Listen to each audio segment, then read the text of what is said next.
Hello everybody and welcome back to Odin's Movie Blog. I am the critic, who is a cynic. How is everyone doing this evening? So today's stream is only going to be available on YouTube, on DLive, and also on Periscope, on Twitter. I'm having to take a break from the Twitch stream side of it because apparently when you become an affiliate slash partner, you are only allowed to stream to Twitch for up to 24 hours. Like, the content has to stay on the channel for 24 hours or you could be in violation of the terms of service. So I was reading a little bit more into that, and so I don't really want any nonsense happening over with Twitch, and so I'm going to keep the Twitch tab off for now whenever I do these streams, and I might just have to start doing some Twitch exclusive streams in the future if that is indeed something that some people want to see. So if you're someone that normally watches on Twitch, unfortunately the Twitch stream is not going to be up for today, but I am still live on DLive and also on Periscope as well. So I got my DLive people up, and I need to give a shout out to Haro Nobara for following me over on DLive, Gimp Man, and also Miss Paint. Thank you very much for following me over there. How is everyone doing on the YouTube world? Sticky V says, Odin, what's going on, Sticky V? Alex McCarthy, Odin, how's it going? How's it going, Alex McCarthy? Definitely right there with you, man, with thoughts on the episode. Eva says, hey, Odin, I called it. What'd you call? What did you call, man? Peter Han says, there is a Tennessee drink like a Long Island. I can't remember the name, but it was great. Nice, Peter. Very, very cool. Very, very cool. Matt Mitch says, Odin, what's going on, J-Roar? CT's here, Slicer Neon's go. Odin's alive. Yes, indeed I am. Mary Mayhem, what's going on, Mary? Lily Patton's in the chat. What's going on, Lily? Cass Hermosa, what's going on? What's up? Gary's also live. I saw that he had gone live, and he is awesome. So if anyone's over there, great. He deserves the support because he is awesome. Don't cross the Twitch. They always find out they don't play. Yeah, Peter, I that's what some people have been telling me. I didn't really know what was going on until I finally, reached all the hours and reached all the everything I needed to on Twitch, and then I finally got to read the terms and conditions, and I was like, oh, this doesn't sound very good. So luckily, DLive does not have that, and so far I'm liking DLive a lot. I think it's a lot of fun. Has a lot of potential, I would say. Tech Guy says, but hi, Odin, what's going on? My friend watches on Twitch. You're dissing him. I'm Tech Guy. I'm so sorry, dude. Seriously, I wish if Twitch wasn't such a tool about it, if there was like some setting I could turn off so that I could stream simultaneously to Twitch, I would. But unfortunately, Twitch is kind of, has me in a bit of a bind because only a couple of people watch on Twitch. Like, that aren't also watching on YouTube. I think there's only one or two people that are exclusively watching on Twitch, so that's why I might have to do some exclusive streams for them. Amber, what's going on, Amber? I see you in the chat as well. Amber Bucklew? Amber Bucklew, what's going on? What's going on? Mary says, hey, man, love your face. Oh, thank you very much, Mary. Appreciate that. Appreciate that. Sticky V says, the past few days, I could not stop thinking about Endgame. Everything I heard Odin say, everything I realized after a second viewing, my mind is still trying to decide what I think of everything. Sticky V, I seriously, the more I think about the movie, the more frustrating it gets. Seriously, because they're obviously, for anyone that's watching the stream, you should know Endgame spoilers are ahead, and also Game of Thrones spoilers are ahead. Those are going to be like the two main topics for questions, and also, of course, for various other topics that I want to talk about. Joe K says, damn, 1,200 plus under Drotic stream. Yeah, I mean, last night with Doomcock, there were like over 2,000 people on that stream, and it was really interesting to read the comments because it was totally a mixed bag. There were some people that agreed with them completely, that they did not like the Game of Thrones episode last night, and there were many others that loved the episode. I'm in that in-between mix where objectively, I don't think it was good.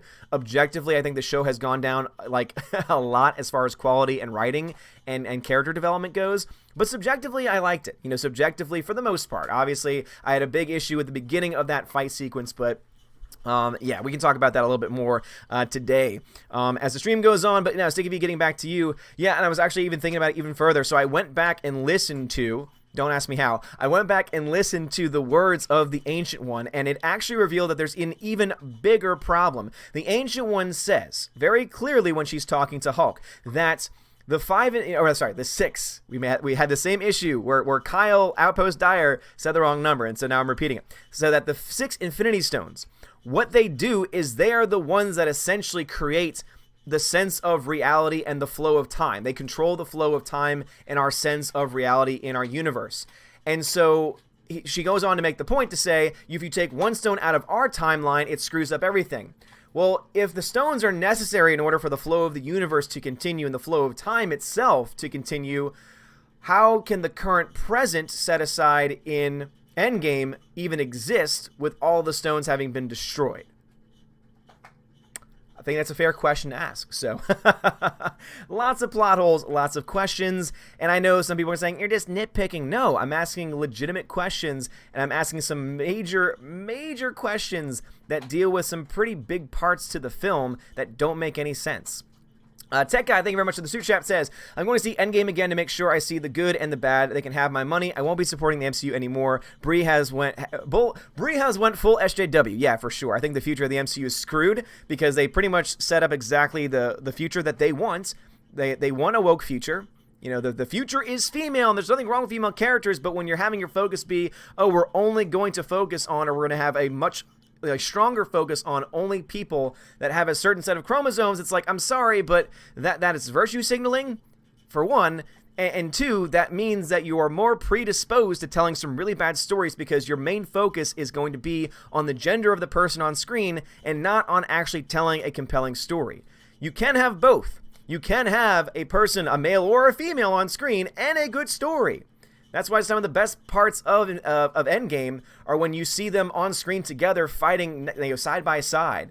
It's not good when you try and put one over the other. If you have them both as equals, that is a much better way to go about it. But yeah, man, go see it again. Seriously, I'm going to try and see it again myself, just to be able to get a better idea, just to be able to get a better understanding of the film. And as I said, I had to go back and listen to what, not only, Hipster Hulk, as I like to call him, was saying about time travel, which still, again, doesn't make any damn sense, but also the Ancient One, because the Ancient One, to me, says something, again, very specific about how the stones themselves seem to be required in order for the flow of time and reality to even be maintained. And if all of them are destroyed in the present, it doesn't work. So someone actually tried to explain to me saying, oh, well, he said that he reduced them to the size of atoms, and I was saying to myself, no, that was just him explaining that he destroyed them. That was an expression. People use that as an expression sometimes to say they utterly destroyed it. And then I also went on to say, and if that was actually true, if they were destroyed to the point where they were the size of atoms, guess what? It would be a hell of a lot easier for them to go into the quantum realm to get the stones as atoms than it would be to go back in time and create a giant cluster of a narrative because of their screwing around with the timeline. Just saying. Super says, hello, good sir. How are you doing this evening? Super, I'm doing just fine. How are you doing, good sir?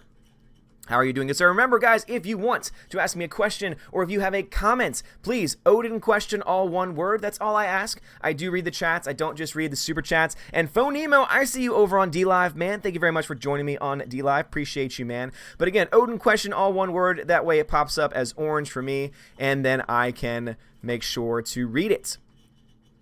Let's see here. Alex Martinez, what's going on, Alex? John Early says, I told somebody on a stream that I like Batman Begins because Batman says, I won't kill you, but I don't have to save you. And the person on the stream was like, that's killing him. No, it's not. It's not the same thing, John Early. I'm right there with you. It's not the same thing. Killing somebody is when you are actually in the process taking a person's life.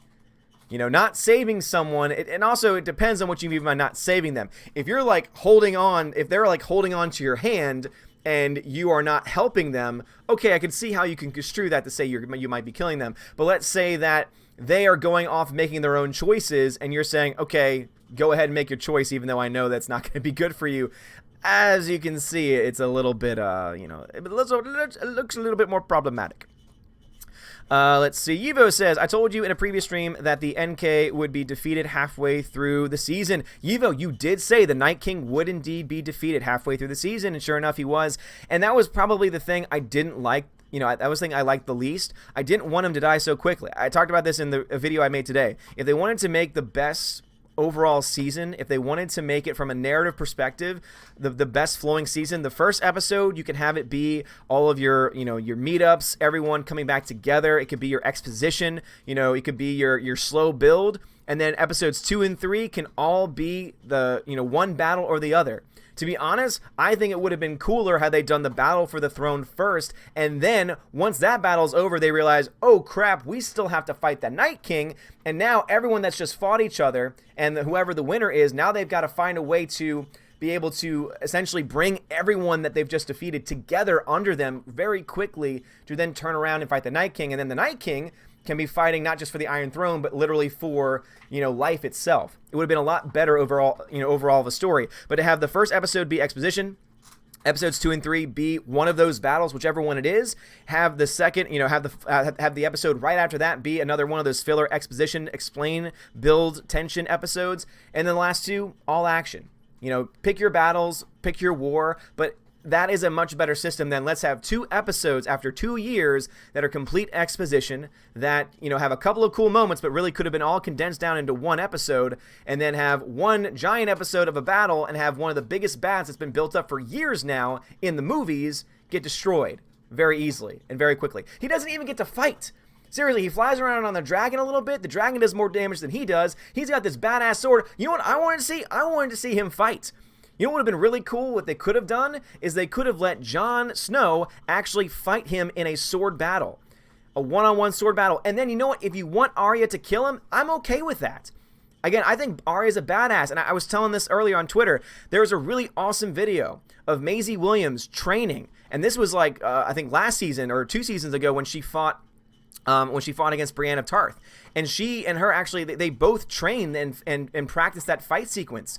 And it was awesome to see that happen because it's always great to see these actors actually perform their own stunts and actually get some, authentic training in. So I think that not only is Arya badass, but also you have Maisie Williams, who's a real life badass too. And so I had no problem with that. It was just the way they did it, especially when they teased everyone with building up Jon Snow, and then all of a sudden, boom, now it's going to be Arya Stark.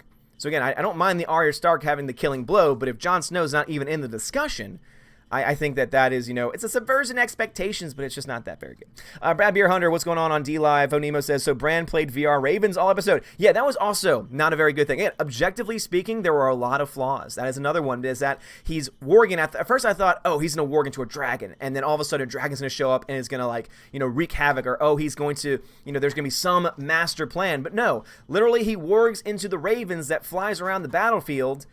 And then we see that for a second, and then he's just there warging still for the remainder of the episode until the Night King finally shows up. Okay, sure, that makes sense. And Brad B. Hunter says, "GDM teenagers and their warging." I know, seriously, dude. God. That was very silly. That was very silly. Soul says, "Hello, Odin. How goes your Monday? Did you hear about the guy getting beat up by a crowd by yelling spoilers at Endgame?" I did hear about that, and that's stupid. So for one thing, I think that the dude shouldn't have yelled spoilers because I just think that's a crap move. However, no action merits getting beat up like that. He didn't actually hurt anybody. He didn't actually threaten a person's life. Him getting beat up like that is disgusting, and it really just speaks about our culture at large, that we will put physical violence on someone for spoiling a movie. Again, as someone who loves movies, as someone who holds, not spoiling things as being sacred to the movie-loving code, I still also at the same time realize that there's never an opportunity, there's never a chance when you can justify violence against a person. That is ridiculous. So whoever was involved in the actual, beating him up, I hope that they, of course, face their legal repercussions. But yeah, man, that was so stupid. I feel so bad for that guy. And again, he shouldn't have done it. Obviously, if he didn't think there was going to be a reaction, I mean, that's obviously he's stupid. But that doesn't mean that he deserves to get beat up. He does not deserve, no one deserves to be beat up for spoiling a movie. I'm sorry, that's ridiculous. That would be like if someone spoiled the movie in my class today, and then all of a sudden all the kids started to beat them up, and I'm like, oh, he spoiled the movie. Oh, he spoiled the movie. Oh, he had it coming to him. No, of course not. I would still be like, dude, what the hell were you thinking? But seriously, whoever actually beat him up, you're in trouble. There can be two things that are true at once, I guess. Alex McCarthy says, Josiah's channel said he was about to go live, though he said to me it was at 9. Straight White Christian Wars. Wait a minute. Wait, at 9? But it's only 6:28. So is he about to go live too? Dude, I always go. I have one of the most consistent streaming schedules in the business. Monday, Tuesday, around 6 to 6:30 start time every single time, and Saturdays around the same time too. I'm very consistent with it, and yet all of these people keep going kind of stream during my time. Gary has his nooner, and last time I checked, he started close to 2:30 his time. Very close to noon, Gary. Little too close to my time, Gary. Kidding. I love Gary. I love I love the Nerdrotic channel so much. Oh man. Let's see. Slicer Neon says, I haven't felt well, so I've not seen Endgame after I got back from vacation. I regretfully must depart. Rock the stream as Guardians. See you another time. Slicer Neon, thank you very much, man. Hopefully you did not hear any of those spoilers. Thank you very much for being awesome. The Senate says, I'm still on Game of Thrones Season 1, Episode 8. Well, the Senate, if you don't mind spoilers, then go ahead and stick around. You're in the good Game of Thrones, man. First season was solid. I can't remember a bad episode during the first season. I would say the only episode I didn't like was the episode when the direwolf gets killed. And it has nothing else to do with the fact that I don't like when animals get killed on screen. And I know that doesn't sound very nice saying that, oh, so you're fine when humans get killed on screen? But anyone that's an animal lover or a dog owner will understand why that's a very hard scene to watch. That's why it's hard for me even to get through the very beginning of John Wick, the first John Wick, when the puppy gets killed. I was just like, no, not the puppy. Lily Patton says, how bad do you think Star Wars Episode 9 will bomb Last Jedi or Solo bad? So, Lily, I don't think it's going to bomb. I don't think Episode 9 is going to bomb, and here's why. Disney has gotten to the point now where they have really mastered the ability to market any film. Keep in mind that you had Captain Marvel, which was objectively a bad film, and most people were mixed at best about it, make $1 billion. There were better made films that didn't even make $1 billion. And so Disney knows now, I feel like they really know now how to be able to get butts into seats, how to raise the average ticket prices enough so that they'll be able to make money.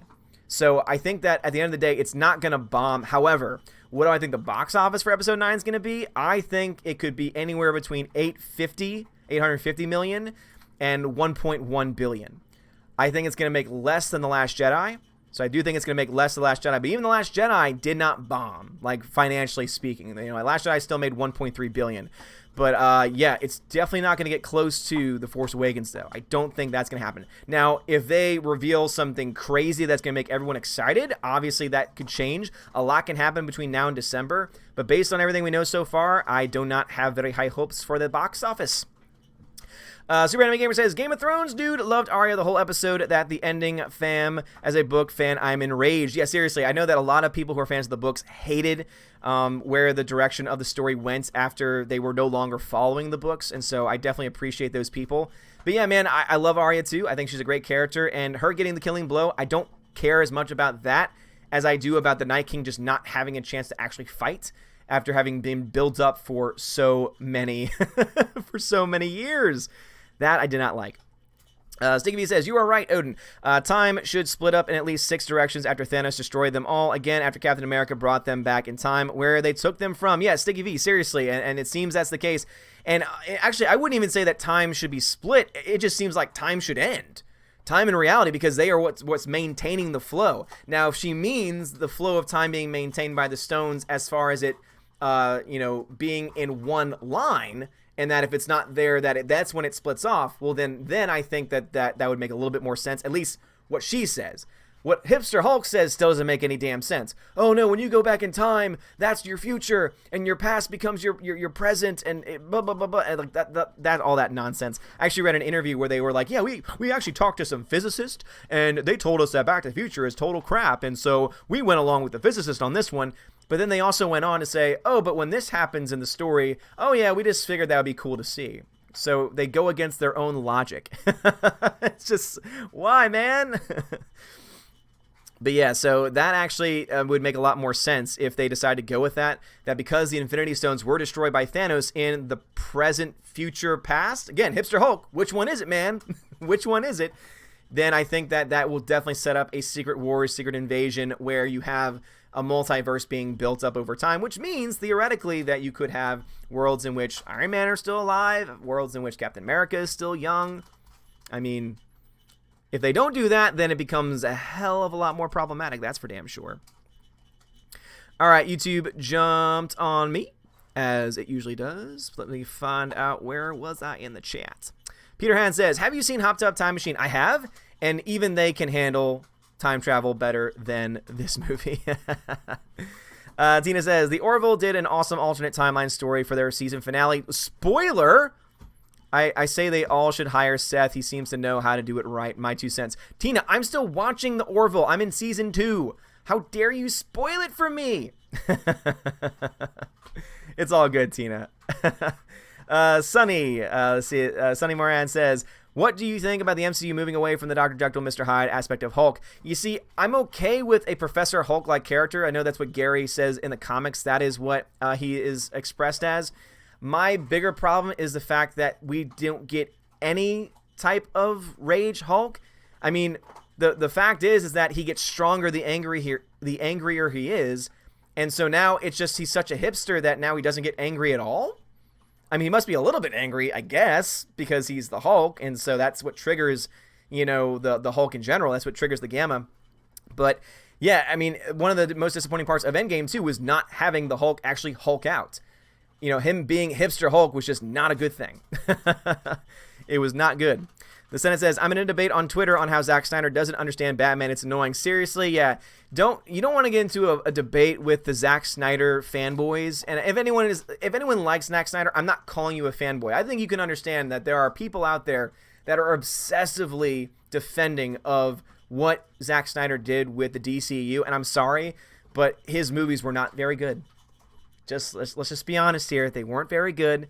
BVS is still not good. I know everyone's saying, oh, watch the extended cut, it's better. No, BVS, what we got was not good. And even if the BVS extended cut is amazing, Justice League still sucked. Oh, well, that's because he didn't do the whole thing. No, even the scenes he did were not good. I'm sorry. And that film also only made like $650 million. And so the audiences would agree with me on this one. All right. Casamosa says, how many were killed in the Battle of Winterfell? Theon, yeah, not many. I think that was another thing, too, is that many of us thought more, I guess, bigger characters would be killed. But yeah, Theon Greyjoy got killed. You had the Little Mormont killed. Lady Mormont killed. You had, of course, oh my goodness, I'm blanking on names now, of course. You had the dude that loves, not Cersei. Why am I, oh my gosh, this sucks. I hate when I blank on names. Sorry, I need a little water to help me out. Jorah Mormont, he died as well. And Night King, he's a pretty big character, right? He dies. And then one of the Night's Watch brothers dies too. And as far as big names go, I'm probably missing a big one, but I can't think of any more off the top of my head. Let me go ahead over to my D-Live people. What's up, my D-Live people? Phonemo says, I laughed when the kid got beast-slapped by the giant. Yes, Phonemo, that was pretty great. When Lady Mormont got slapped away, that was great. But I liked her death. I liked that she died after doing that, and it worked with her character. I was fine with that. I like the actress that played her. Brad Beer Hunter says, Liana had a long night. Oh, boy. Blue Lou, thank you very much for the 2 lemons over on D-Live. Jarrett Jude, thanks for the follow. Brad Beer Hunter, seasons 1 through 4 were good stuff. Yeah, they were solid. Bad Hammy says, hey, Odin, off topic, but I'm at work. The Space Stone was somehow recubed as the Tesseract. So, yeah, basically from what I know, the Space Stone is like inside the Tesseract, or sometimes also known as the Cosmic Cube. Bad Hammy then says, second viewing of Endgame, not great. Game of Thrones Episode 3 had more suspense and enjoyment. Yeah, I will say I enjoyed the Game of Thrones Episode 3 more so than Endgame. And I know that's going to piss off some people, but I'm sorry. Subjectively speaking, I had more enjoyment out of the epic battle than out of even the crazy, crappy darkness where you couldn't see anything. There were less logical inconsistencies overall, which, let's be honest, on paper is just, it has to be true because one of them is an hour and a half, the other is 3 hours. So just on paper alone, it still works out. Phonemo says, the darkness of the episode annoyed. Let's have an epic battle that no one can see. Phonemo, exactly right. My biggest issue with this episode was the fact you couldn't see a damn thing for most of it. And I hate when movies and TV shows do that because it's a cheap move. It's what they do when they don't want to spend a whole lot of money on fight sequences and good CG. And then when you did see the CG, during those scenes, especially when it was dark, it looked like crap. They cut so quickly away, you couldn't see anything. And my wife was trying to explain it saying, yeah, but that's what builds suspense. And for her, it might have done a good job at building suspense for her. But for me, as someone who knows film and TV, has studied it, I look at that and I say, this is just lazy.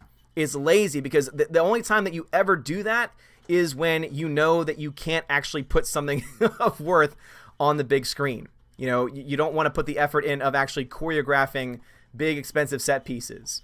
And that's just laziness. Blue says, Cap going back would create another universe. Yeah, seriously, right? And yet somehow he stays in the same universe that the movie is set in.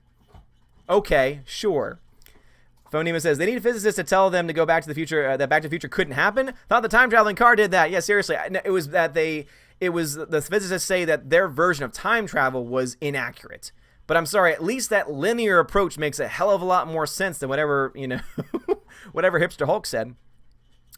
Brad Beer Hunter says, agree, foe, let's make it dark and have a snowstorm. Kim Can Park, yo, Odin, what's up? Brad Beer Hunter says, just send Maria Sue Stark to kill Thanos. She's not a Mary Sue. All right, Brad Beer Hunter, that's something that I've heard a lot in the comments and also in a lot of videos. Arya Stark is not a Mary Sue. She receives training. As I said, not only does Arya receive training, we actually get to see Maisie Williams herself, the actress, receive training. And her training is a hell of a lot more rigorous than whatever the hell Brie Larson went through. So no, Maisie Williams, Arya Stark is not a Mary Sue. It is not the definite Mary Sue. That would be as if she did nothing for the last 7 years and now all of a sudden is a good fighter. She has gone through training. She has gone through seasons of being led by various people, trained by various people. And we may not see all of the training that she receives, but we do know that she is indeed learning under a lot of some of the greatest fighters in the Game of Thrones world, at least what has been presented to us as the greatest fighters in the Game of Thrones world by the TV show. So no, she's definitely not a Mary Sue. I will fight you on that one. Blue Lou says, man, Game of Thrones episode was dark and snowy. Yep, couldn't see a damn thing. Let's see. Itzel followed me on DLive. Thank you very much. Appreciate it. Brad Beer Hunter says Sharknado 3 had better CGI. Oh, Sharknado. Kim Cam Park says, watching you on DLive and Gary on YouTube. Kim Cam Park, that's the way to do it, man. Thank you. Appreciate that. Gary's awesome. Mr. Peabody, thank you for the lemon. Blue Lou, thank you for the lemon as well. Brad Beer Hunter says, swig a beer for your poor Ed. Yeah, Dolores Ed, Bad Hammy says. Mr. Peabody says, Brad hogs the chat here. He does. And he is a mod. Oh, look at that Deadpool. Oh, look at that, Brad. You made me look. Brad Hammy says, Brad Hammy, thank you. I'm sorry, Bad Hammy, thank you for the lemon. Let's see. Phonema says, I thought my TV was messed up. Yeah, nope. TV was fine. It was the fact they didn't light a damn thing. Peabody, nah, TV isn't messed up. That's just Brad. Hello, everyone on here. What's up going on, Peabody? How's it going? All right, back over to the YouTube chat. Let's see. Okay, got that one already about who died. Mikey Martinez says, do you think you can do a Blu-ray collection video? Mikey Martinez, I can absolutely do one.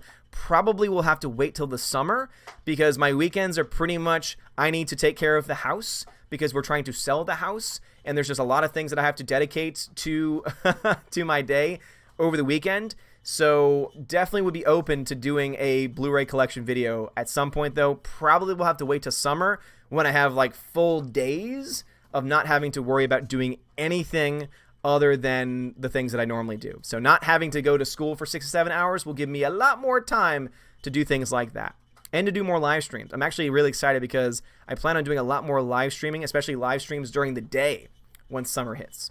So I can't wait for that. J War says, your dog behind you has a bone. Yes, they have the, yeah, Willow has, she hasn't finished hers yet. Good. Yeah, they got the rawhide. They love their rawhide bones. It keeps them occupied. Super says, wait, matter cannot be created, only destroyed, only transformed. So technically, couldn't you say the stones will always exist no matter what? I guess, Super, if you use that logic, you could say that. However, if they exist, that means they can be found. And if the quantum realm can travel through time, then the quantum realm can also find the stones, right? Or at least elements of the stone. Right? Seems to make sense to me. Hyperin, what's going on, bruv? G-Monkey, I had no problem with Arya killing the Night King. Same here. She had training. The bad, too dark, couldn't see what killed the Dothraki or half the episode. No face off with Jon and the Night King. Yes, agree with you there. The darkness of the episode sucked. Again, that's laziness on their part. Very, very, very bad filmmaking on their part to shoot it as dark as they did. And I agree. I honestly would have loved to have seen Jon fight the Night King, at least in some capacity. If you let Arya have the killing blow, I'm okay with that. She received the training to be an assassin. I believe that. I buy into that. She's not a Mary Sue.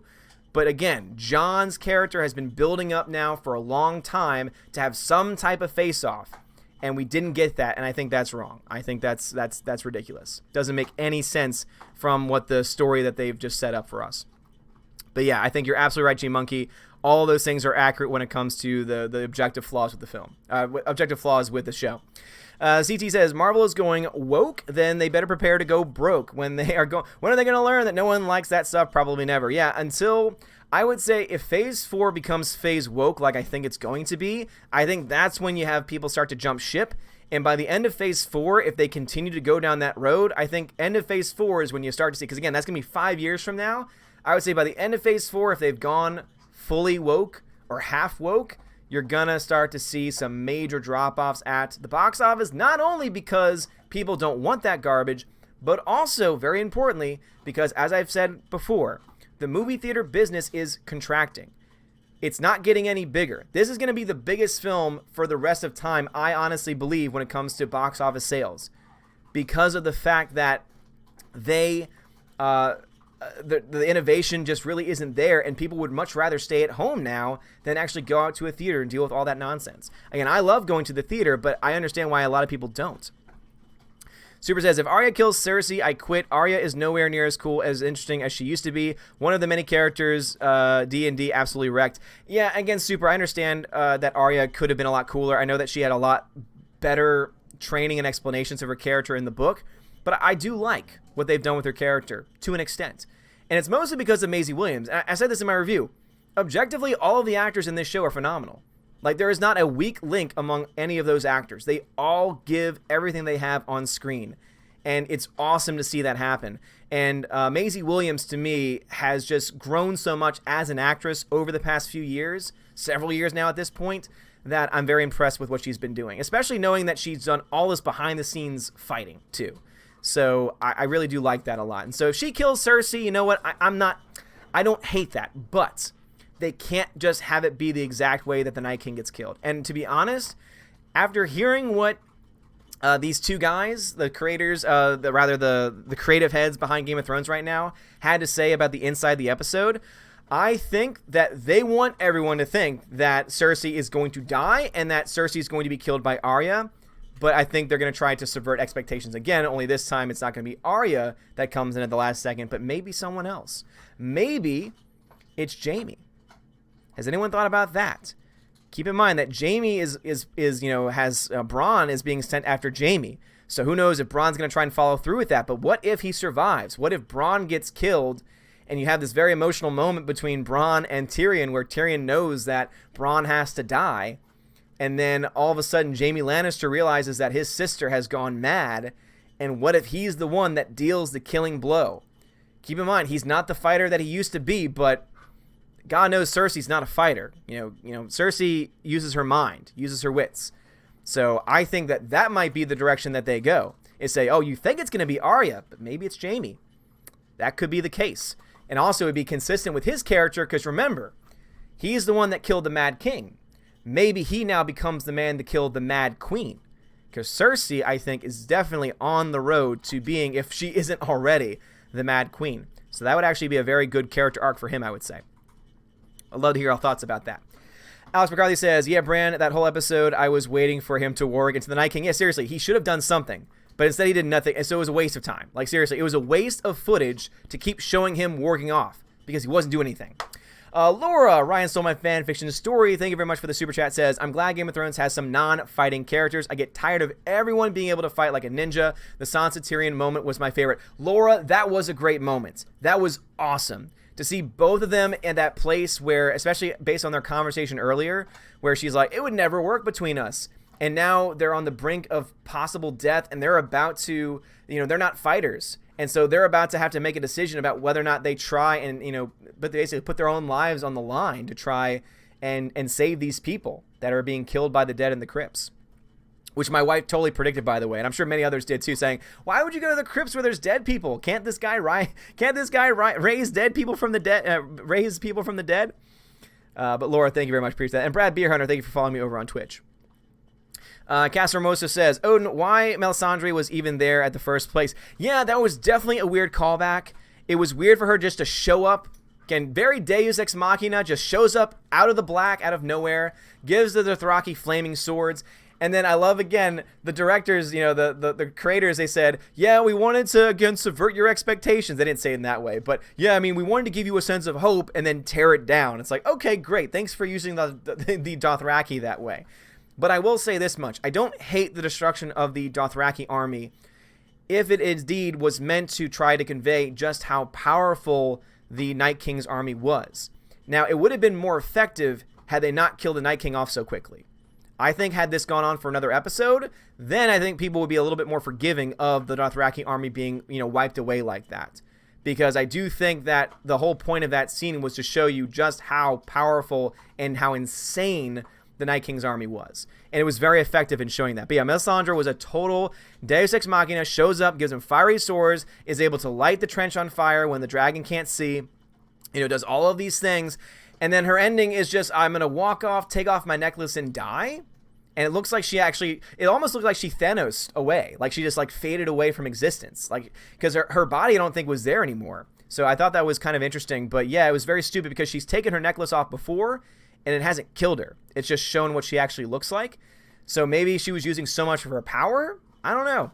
It would have been better to get a little bit more explanation into her character, so that way we could have been able to at least understand what was going on. Tech Guy says, I think it was Jeremy who beat him up. I'm kidding. He would. Sonny B says, oh hi, Steph. Greta, hello, everyone in Odin. What's up, Greta? How's it going? Greta, you've been a little live stream machine. Glad to see you're getting the hang of it. See, Ariak Draka says, like the Game of Thrones episode a lot. I believe we're getting a setup for something mind-blowing. I hope so, dude. I hope so. Because as I said, objectively, I have a lot of problems with this episode, especially from a filmmaking perspective. Subjectively, I enjoyed it, so I do hope that we do get a massive payoff. But are we going to get a massive payoff? I don't know. I have no idea. Sorry, I'm having to fight off my dog because she's like, I want to get in your lap. And I'm like, not now, River. John Early says, do you think the possibility of Tony Stark dying has been looming in the Infinity Saga since Iron Man 1? You're going to kill yourself, Tony, and I won't be a part of it. Ooh, that's a good callback, John Early. I remember Pepper Potts does indeed say that at one point in time. So it could be. I think it has more to do with him just being the most popular of their group and really being, the de facto leader. I think it has more to do with that. But yeah, I think the creators would definitely say, oh yeah, we totally knew this going in and we made the decision going in because of that. Yeah. Alex Martinez says, so objectively, which was better and which was worse, Endgame or Game of Thrones episode? Objectively speaking, Endgame was worse. And the reason why, again, is because the basic premise of the time travel is messed up. Does not work. Creates a lot of continuity problems. Game of Thrones is not any better. So, again, I'm not saying that the Game of Thrones is this objective masterpiece and it's well written and everything makes sense. I'm just saying that there are a hell of a lot more problems with Endgame, and it makes sense because guess what? You have many more characters to balance on that screen, and also you have a 3-hour runtime as well. So there is a lot more time. There's a lot more time. River, what are you doing? What are you doing? I wonder if she has to go outside, actually. I'll have to see. I don't want her to poop in the house. That wouldn't be good. I might have to make a be right back in a second. Let's see. Alex McCarthy says consistency is best. Yes, I agree. Absolutely, Alex. Tina says, yeah, I'm going to go stream on now empty YouTube channel because I'm a whammit and I can do that. Joking, says Tina. Alex McCarthy says, John to Bran, why didn't you warg into something useful, Bran? Sorry, so sorry. Yes, I want that to be the lines. Oh, so sorry. I am so sorry. Or the way he would say it is, I'm so sorry. My name is Bran. This is my new character. Give more life. Hyman says, I'm not going to deny Endgame was objectively a narrative mess. However, I compliment it for some character-driven moments. 5 out of 10 objectively, 7 out of 10 subjectively. And as I said before, you can subjectively love the hell out of the movie, and I have no problem with that because I can understand. There are some really cool moments in there. For me, the objective negatives outweigh the subjective for me. And so that's why I have a problem with it overall. But yeah, man, I think that Hyper, that's definitely some fair stuff. That is some fair stuff. The Senate says, I don't mind Game of Thrones spoilers because I have a bad memory, so I'll most likely forget it. And you don't mind. And if you don't mind, I gotta go watch it. Yes, Senate, I got you, man. Sonny says, what do you think about the MCU changing the Dr. Jekyll, Mr. Hyde, Bruce Banner? I already talked about that, Sonny. You gotta pay attention, bro.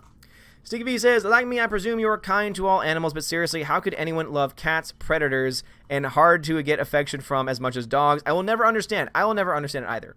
Dogs are man's best friend. Dogs are the sweetest creatures on earth. Cats are so full of themselves. Cats are so full of themselves. I can't stand it. Hyper says, personally for me, Endgame is the best disappointment since Dark Knight Rises. I wouldn't say it's as bad as Last Jedi because there is still some heart. Plus, Tony death is better than Luke death. Oh, the Tony death is great. The only, I would say, almost perfect storyline in the movie is Tony Stark's. The one big flaw to his story arc is the fact that somehow he's able to create a gauntlet out of nanotech when it's been established that it can only be created, that the only thing that could possibly hold those weapons is all at the same time is an item created in the heart of a dying star where Mjolnir and Stormbreaker are created. I'm sorry, but I cannot buy into it for a second that nanotech is able to somehow, some way be as good as something created where Mjolnir was created. That does not make any sense. That does not make any sense. All right. So that has now... Okay. Sorry, the chat jumped on me again. Let's see. Can I pick up where I left off last time? All right. There's the cat question. There is the death section. Bruce, what's up, Bruce? Says, did Cat put the soul stone up Jane's butt? God knows she needs a soul. Alex McCarthy says, yeah, my wife went to see Endgame for me and her during your Saturday live stream. She's a super nerdy Marvel Comics fan. She comes home and says, what in the heck was that crap? Alex, that's awesome, man. Yes, that is awesome.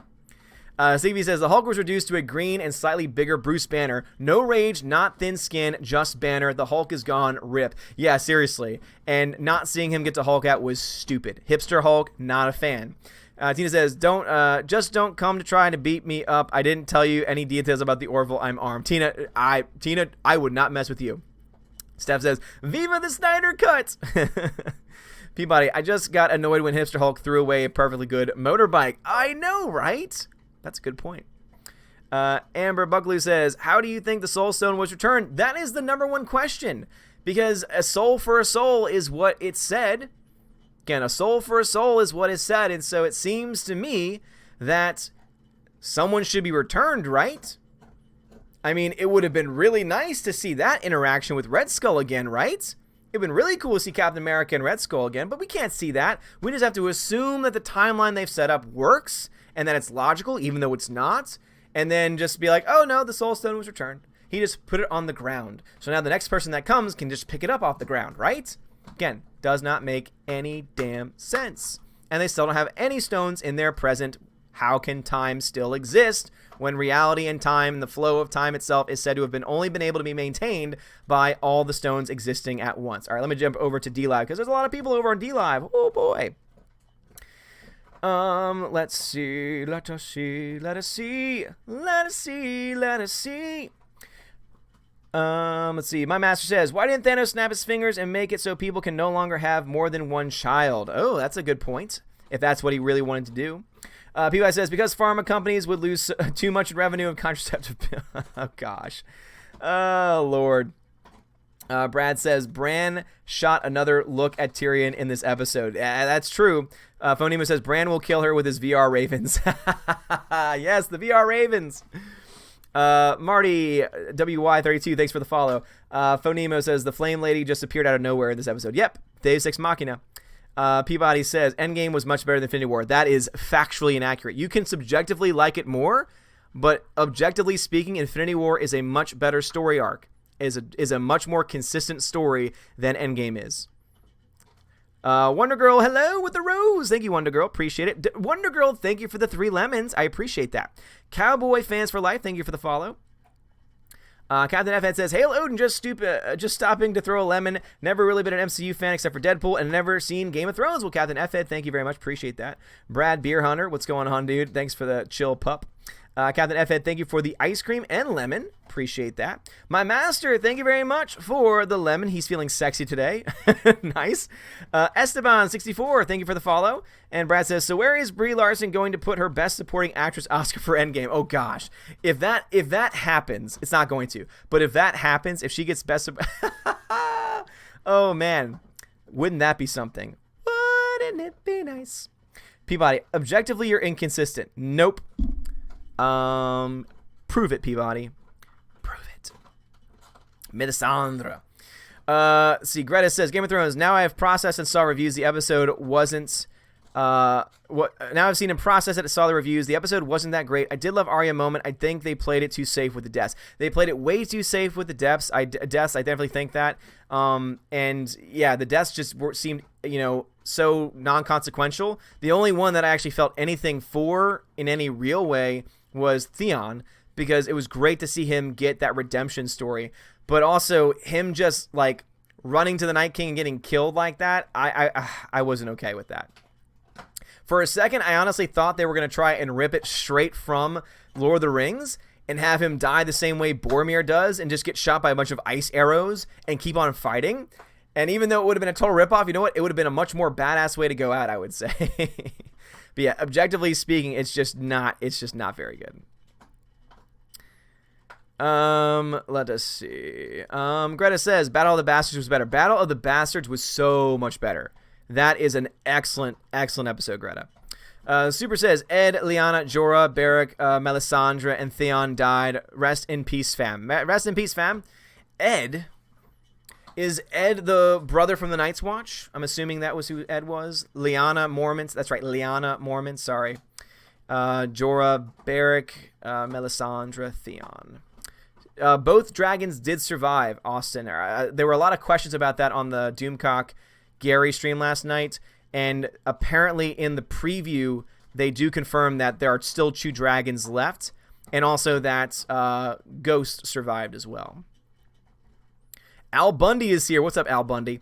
Tina says, and that poor cavalry charge, it was like Pickett's charge at Gettysburg. Just get your troops mowed down and sacrifice them. Yeah, but as I said before, I think that it served a purpose. I would have loved to see them kick some ass, but I think it did serve a purpose. CB says, darkness' only purpose in entertainment is to obscure light, be in quality in fighting, or how good a scene actually is. Dark can be useful, but sometimes it's just lazy. Yeah, seriously. Dark can be used the right way sometimes, but in that episode, it was just used so that way they could hide the no choreography, like seriously, like the really poorly choreographed fight scenes and the really bad CGI. That's what they used it for. Censor says, which death moved you the most? Theon's. Even though it wasn't the best, Theon's. Super says, actually no, Jorah. Oh no, I'm sorry, Jorah's. Oh my God, Jorah. See, that is the way I wanted Theon to go out, fighting. Like, that dude was dead on his feet, but he kept getting back up because he wanted to defend his queen. And Jorah's death moved me the most because I love the actor that plays him. It's awesome. And I definitely, yes, that one. And also to see her reaction to his death is also a very powerful moment too. So yeah, I'll go with Jorah Mormont's death. Bless you. Super says, and another thing that made last night's episode so disappointing was the director they got is my fave, and the last time D&D worked with him, we got Hardhome and Battle of the Bastards. Yeah, no, seriously. Like, the director was a good director, but obviously he was only given so much to work with. Steph says, you mad because I was tardy for the party? Yes, Steph. Always mad. Greta says, saw a meme where it said, RIP to lighting department, Beric and Melisandre. Okay, Beric was the guy with the lit sword. Okay, I got you. River, what are you doing? River is trying to get into my lap. What are you doing? I'm in the middle of a stream. I love you, but come on. Okay, Beric is the guy with the light up sword. The other person that follows the God of Light. Okay, gotcha. That's great, though. Rip the lighting department. Yeah, seriously, because without them, we wouldn't be able to see a damn thing. Super says, this is where we disagree, my dear friend. Arya should not have survived her assassination attempt in Braavos, and she shouldn't have beaten Brienne. Total Mary Sue moment to me. And again, we can agree to disagree there. I just think that she received enough training to be able to pull that off. And she also has the willpower, I think, to be able to pull that off. Souls as says, the darkness made the whole show seem cheap, but the scene where the Dothraki fighting was good. Yeah, again, I think that it served a purpose, so I was okay with that. Rhaegar Targaryen says, Thanos said he was inevitable. Hashtag Thanos lives. Also, good Game of Thrones episode, but I don't like how the Night King went out. Also, is he really gone? I mean, it seems that he is gone because he explodes. His entire army explodes almost immediately, so I don't see how they would bring him back. I think that he's gone. I think he is gone for good. But I will say overall that Yeah, I think that Thanos will definitely come back at some point because of the timelines. I think they're gonna try and build this whole multiverse thing. So there could definitely be a time when he comes back. Bruce, let us know when you've watched Naked Prey. I would love to hear what you think about it. I will let you know when I see that. And Akira, dude. So thank you again for sending me Naked Prey and Akira, man. So shout out to Bruce again for sending me those movies. And once I have time, we'll definitely be sitting down to watch it. Yuba says, let's see. River, you are incorrigible. Yuba says, wasn't the Ether already a destroyed stone, or did I get that wrong? So the Ether was the reality stone, and it's not an actual stone. It's more of an essence, and that's why it had to be extracted from Jane. Is it Jane Foster? Yeah, sorry, Jane Foster. Ariak Drake says, so yeah, I guess it had to be turned into a stone. It had to be compressed into a stone, I guess. Ariak says, it's Game of Thrones. Think of all the setups started just to have a character die or circumstances change. No, Ariak, that's a good point. I made this point in my video. Subverting expectations is not a bad thing. Think about the Red Wedding. That subverted a lot of expectations. However, it was consistent with the characters that pulled it off. It furthered the story along, and it didn't contradict anything. This, on the other hand, did not. This contradicted a lot Jon Snow's character buildup, for one, and it also ruined the entire buildup of the Night King to be the big bad, have him get killed in one episode. So I think that's why people had a problem with it. Modern Dude Thing says, can't stay, haven't seen Endgame yet, my videos are doing well. Modern Dude Thing, glad to hear your videos are doing well, man. John Winkler says, hello, good sir, I'm so sorry, very, very sorry about being late. By the way, may I have permission to use this term, vagina hive mind, for feminists? I think the term fits well. Dude, you go ahead, man. Greta says, I think Jaime will kill Cersei. Yes, absolutely. Greta says, it follows her prophecy if Jaime kills her. Yes, that is definitely true. That is definitely true. He is the Kingslayer. John Winkler says, can we make fun of Roundhead Johnson for trolling this episode? I did see that on Twitter. After that episode died, he says, I had an entire theory about the Night King. And it's like, okay, thanks for trolling a bunch of people for your crappy movie. Because your movie is still crappy, by the way, Ryan Johnson.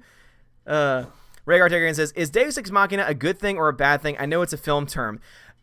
It's basically, it's a film concept. It's a character or plot device that's used that basically just, it's God in the machine is how it translates. And basically what it means is, oh my gosh. So for example, Captain Marvel is the living embodiment of a Deus Ex Machina in Endgame, because all of a sudden you have two people that are about to die, Tony Stark being one of them. Who shows up at the last second? Boom, Captain Marvel.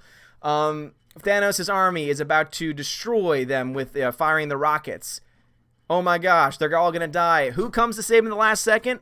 Boom, Captain Marvel. So again, it's that last second, last minute, miraculous recovery, and it can either be a character or sometimes it can just be the actual plot itself. So it's I would say it's lazy storytelling. Sometimes it can be effective. However, most of the time, especially when it comes to this, it's lazy. JJ, the best thing for me this past weekend was Cobra Kai 2, #Stingray, the ultimate weapon against Thanos, the Night King. Oh my god, dude, yes. Guys, Cobra Kai Season 2 is so damn good. Do yourself a favor and watch it. It's fantastic. Episode 10, with that 15 to 20 minute fight scene in the high school, is freaking phenomenal. The choreography is fantastic. And yes, Stingray is one of my favorite new characters, and him winning the Battle of Red and Black, oh my gosh. So funny. Seeing him in the battle at the high school was also great. Zuber says, also Night King smiling will give me nightmares for weeks to come. My god, it was so weird. Yeah, I know what you mean. Alice McCarthy says, would have been better if Cap snapped, then dies. The shield goes to Bucky. Tony retires and Rhodey becomes Iron Man. Sorry, that ending for Cap was a big nope for me. And also the fact that he goes back in time. So he has all the time in the world. And what does he do? Oh, he marries the woman that he loves. And I'm assuming that means, because that now becomes his future, and he shows up in their present as an old man, that means that the pre-established timeline of her getting married and having kids, which has been now confirmed, she did get married and she did have kids after Captain America. And so now all of that's been wiped away. That is not consistent with his character. His character would not wipe out an entire life for the person that he loves. would not wipe out all of the kids that she has. The happy life. She even says on her bed she had a happy life. He would not do that. Captain America is not a selfish person. So yeah, you've just created, once again, another one of the major plot inconsistencies, character inconsistencies of Endgame. God, man, every time you think about it, even more, it gets worse. Greta says, did someone say they hate cats? Yes, Greta. Cats are not as good as dogs. That is a fact. And you cannot prove me wrong. You cannot prove me wrong, Greta. John Early says, I am inevitable and I am Iron Man. Can you think of a better hero-villain exchange of lines than that? John Early, it is an awesome one. As I said, almost every part of Iron Man's character arc is perfect except for the whole nanotech. Yeah, nanotech does not equal magic. Seriously, like that bothered me a lot. However, it was awesome to hear the I am Iron Man snap. That was really cool. It would have been better, though, had it been another gauntlet or had they actually gone to the same place where Mjolnir was created and done something similar. But no, using nanotech, it just doesn't make any point. It just doesn't make any sense. All right, going over my D-Live peeps. Esteban, thank you very much for the lemon. I appreciate that. Appreciate that. Let's see. Actually, this. People on D-Live, if you want to ask me a question on D-Live, can you just @ me? Because I noticed that that's something that actually shows up if you @ me. That way I'll know. Let's see. My master says, a better ending for Endgame would have been that Captain Marvel and Captain America look at each other and fall in love, then hold hands. Yes, the captains getting together. That's what everyone wants to see, my master. You're so true. That is so true. Phonemo, does the North even have an army anymore? Seriously, who is left? Yes, the main characters survive, but way more, like, non-existent NPCs get killed. River is Captain Marvel. Hell no. River is not Captain Marvel. River is better than that. Captain Marvel does a hyperspace ram. She does. That is true. Phonemo, maybe he found a timeline where she didn't get married, but yeah, they don't really make clear that they can go through the different timelines. It's just that when they show up, I thought it was assumed, insinuated that they've created a new timeline. However, if he's created a new timeline, how does he show up automatically in their present as an old man? That would assume that he's lived out his days and has now gone to that spot. Doesn't make any sense. Does not work. Laura says, good point. Thank you. Bucky. Oh my God. Foul Bucky. Oh man, that's funny. Oh, Brad. I want Falcon and so Brad says, I want Falcon and Bucky to fall in love so I can give them a shipper name. Oh, that's great. Oh, Brad, that's great. Laura, thank you very much for adding. I appreciate that. Laura over on D-Live says, didn't some of the Northern men not come to Winterfell? I think so. I think that is the case, that not all of them did, but they all got killed. I think that was the premise, was that if they didn't go to Winterfell, that they got killed. Because remember, they said like that certain people didn't show up, and then they said what happened to them. Oh, they've been destroyed already. Their entire armies have been destroyed. So I thought that was what was established. Peabody says, might make more sense if you read the entire comments. I read the entire comment. Yeah, sorry, I got it. Yeah. So Brad says, I want Falcon and Bucky to fall in love to get a shipper name. So you do the math. Falcon, Bucky. What do you think Brad, our pet troll, decided to combine those words to say? I'll give you a hint. Take the name Bucky and add an F. Laura, thank you very much for the 3 lemons on D-Live. I appreciate that. Laura. Hashtag Effie for life. Yes. But yeah, super seriously. Nanotech does not equal magic. It does not work. Hiram says, oh, I agree that's out of place that his nanotech was able to withhold the stones. They should have gone to Atri to merge it with Uru Metzel. Would have made more sense. Yes, indeed. And if they can travel through time, then it is totally... And also, they can apparently travel at the speed of light. They established that in the movie, too. They can at least go there and do it rather quickly. Bruce says, that was my biggest issue. I thought Black Widow should have returned to life when Cap returned the Soul Stone. Yeah, I mean, it seems to be the case that would be the thing. But we were joking last night saying how, it's a, oh, nope, there's, all sales are final. All sales are final. Can't take it back. So it would be nice if they set rules and followed them. The problem is that they set very broad, obscure rules and can't even follow those. Again, So many timeline issues. JJ, thank you very much for the super chat. Says Cap had time watch. He likely ported back, but he wasn't wearing the suit either. Remember that also this. They established that they needed to be wearing the suit. He wasn't wearing the suit anymore. He was wearing regular clothing. Remember when he left, he had to wear the suit. And that's why also, how can Thanos go through the quantum realm without having his own wristband and without having the suit? Oh, he had a wristband from Nebula. Okay, that's one wristband, and it was established that you needed to have a wristband for each individual person, and that each individual person had to wear a suit. Okay? So that's why I don't think porting back works either. JJ. Atlan3000, thanks for following me over on Twitch. Appreciate you. Yivo says, I thought they only needed to return the stones to the right timelines, not put them back exactly where they found them. But you see, that's what he's that's the thing. Hulk insinuates that you put them in the exact timelines from the exact moment that they were taken. That was the other part of it, from the exact moment that they were taken, which insinuates that they're being put back at the exact, moment. Because also, here's the problem with the Soul Stone, though, is that if you go back to that moment, you can't take it away.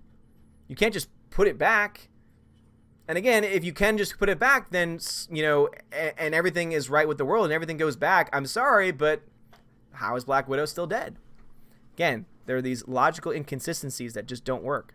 They decided to use time travel as a convenience rather than as a good, plot element.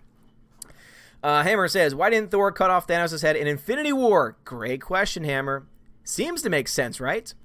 Searchroom Gaming says, do you think Hulk will get a standalone film anytime soon? P.S. My favorite superhero. Probably not. And the reason why, actually, is because of rights issues. So, basically, Disney does not have the rights to create a solo Hulk film. This is actually an interesting story. And it all has to do with the fact that when they made the first Hulk film, remember that when it comes to the likeness of characters, Disney owns most of the likeness rights. They don't own completely Hulk because, remember, Universal Studios has what roller coaster? The Incredible Hulk, as well as many others. And so, therefore, because of that, in order for them to make a solo Hulk film, they would need not only the permission, but also to work in conjunction with Universal in order to get that going. So that's why we haven't had a solo Hulk film since then. Interesting fact. Soulsat says, I got to see Endgame this morning, and the movie was meh, even with the spoilers. Best part when everyone booed at Captain Marvel, cheered when she got punched by Thanos. Soul Assassin, that's awesome, dude. Man, I wish my theater had done that. But no, my theater was too busy clapping for the A-Force, for the yay, the affirmative action force, yeah. They clapped. I was cringing the whole time. I was like, really? This is why I'm glad I'm leaving this city. Peabody says, objectively speaking, Aquaman was rubbish. I won't argue with you, but you do pick and choose. Objectively speaking, Aquaman was rubbish. I said that. That's why I gave it a C+. Because objectively it wasn't good. Peabody, what point you trying to make, man? Huh? What point you trying to make? Again, guys, if you want to get my attention, Odin question, all one word, Odin question. That's how you get my attention. G-Monkey says, let's have all the weaklings hide in a crypt full of dead people that the Night King can bring to life. Yeah, great job, peeps. Excellent work. Excellent work. Super. Wait, if Rhaegal didn't die, that means Viserion was left standing after the damage Rhaegal did to him. How could Dragon still breathe fire with its jaw off? You see, it was so hard to see. I didn't even see the jaw off. So no, basically, the Night King's dragon got killed. And that was the dragon I thought that had the jaw that was ripped off. Because there was flames coming out the mouth, but also at the side of his neck and stuff. So I thought that was the dragon that died. The other one, though, that crashed to the ground, the one that John was riding, I believe the promo shows that both of the good dragons, one could say, are still alive. Let's see. Laura over on DLive says, Cap was so out of character with the cursing. I agree. Cap was very inconsistent with his character, and I did not like it at all. That's why I said the only good character arc in the movie, rather the best character arc, was Tony Stark. Black Widow was very close to that. Black Widow, oh my God. Scarlett Johansson was amazing in that movie. Cass Hermosa says, maybe D&D was itching to finish the series because of Star Wars already to be starting. They should be finished first this series in a good way, not at lazy writing. No, seriously, and also what they've just done is they've made everyone that was even a little bit excited for their trilogy movies that much more scared that they're going to be just like Rian Johnson and just try to subvert your expectations. And as we can see, that doesn't work. Rob McRae says, I love your objective versus subjective breakdown. It's very fair. OT question. Why do you think the Infinity Stones floated over to Tony? Did the nanotech fly the stones to Tony? So based on what we see, it seems that the nanotech must have been able to somehow not only grab the stones, but also put them in the proper place when he was trying to get the gauntlet off. And so we can assume and insinuate that it was the nanotech that got the stones from Thanos. But yeah, it's a messy question. Yeah, they didn't fly over. It was that in the process of him grabbing the gauntlet, they must have grabbed onto the stones and pulled them over to him. Which, again, nanotech shouldn't be able to do that, but okay. You've already broken all the other rules and conventions that you've laid out, so why not do more? And Rob McRae, thank you very much, man. I appreciate that. I try and do the best that I can. John Winkler says, I see you are streaming with Anna later. I'm bringing all the stories with me. Yes, John Winkler, I am indeed. So once this stream is over at around 8:30 my time, so I'll be going another 30 minutes or so. So around 8:30 my time, I'll be going over. So 8:30 Central, 6:30 Pacific time, so 6:30 her time. We will be doing a stream together talking Endgame as well. So definitely bring the stories over there because I will love to see those in the chat. Cass Hermosa says, what streaming platform is Cobra Kai can be streamed? So that's on YouTube Red. And so if you have YouTube Red, if you have the YouTube subscription, so that way you can like skip ads and downloads and stuff, like the YouTube Premium, you have access to it. Also, if you have YouTube TV, you have access to it as well. Those are the only platforms it's available on, officially, legally, I should say. I'm sure there's other ways you can find it. Laura over on D-Live says, I gotta watch Game of Thrones episode again. Yeah, Laura, I kind of want to see it again too, just to be able to look at it, because obviously a lot of it was like shock and awe. That's why I left with a much more positive subjective experience of the episode. But knowing that there were objective flaws throughout, I kind of want to go back and really break it down too, and really see just how good or how bad was it.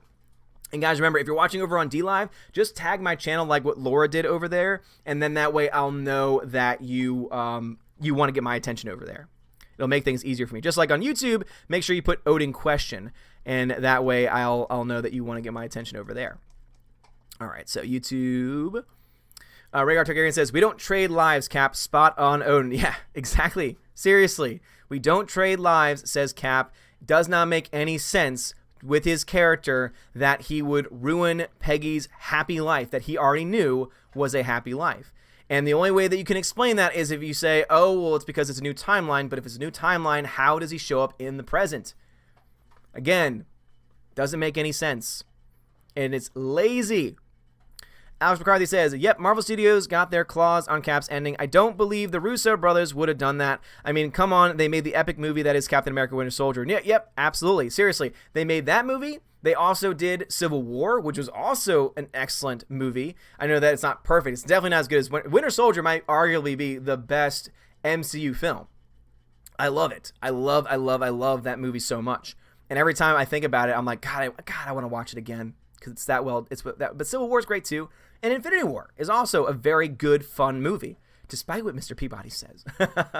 So yeah, it made little sense to me that they were the same people. And also, the writers were the same writers from Winter Soldier. So it definitely seems like there must have been some type of studio interference. But also, based on reading the interview that the writers gave, I think that they just bit off way too much. Because imagine, if you will, if they took time travel off the table. What they could have done in that situation then is they could have written a different story using different means. They could have actually created like a new and original story that didn't have to do anything with time travel. And actually, it would have been better. I was saying this before.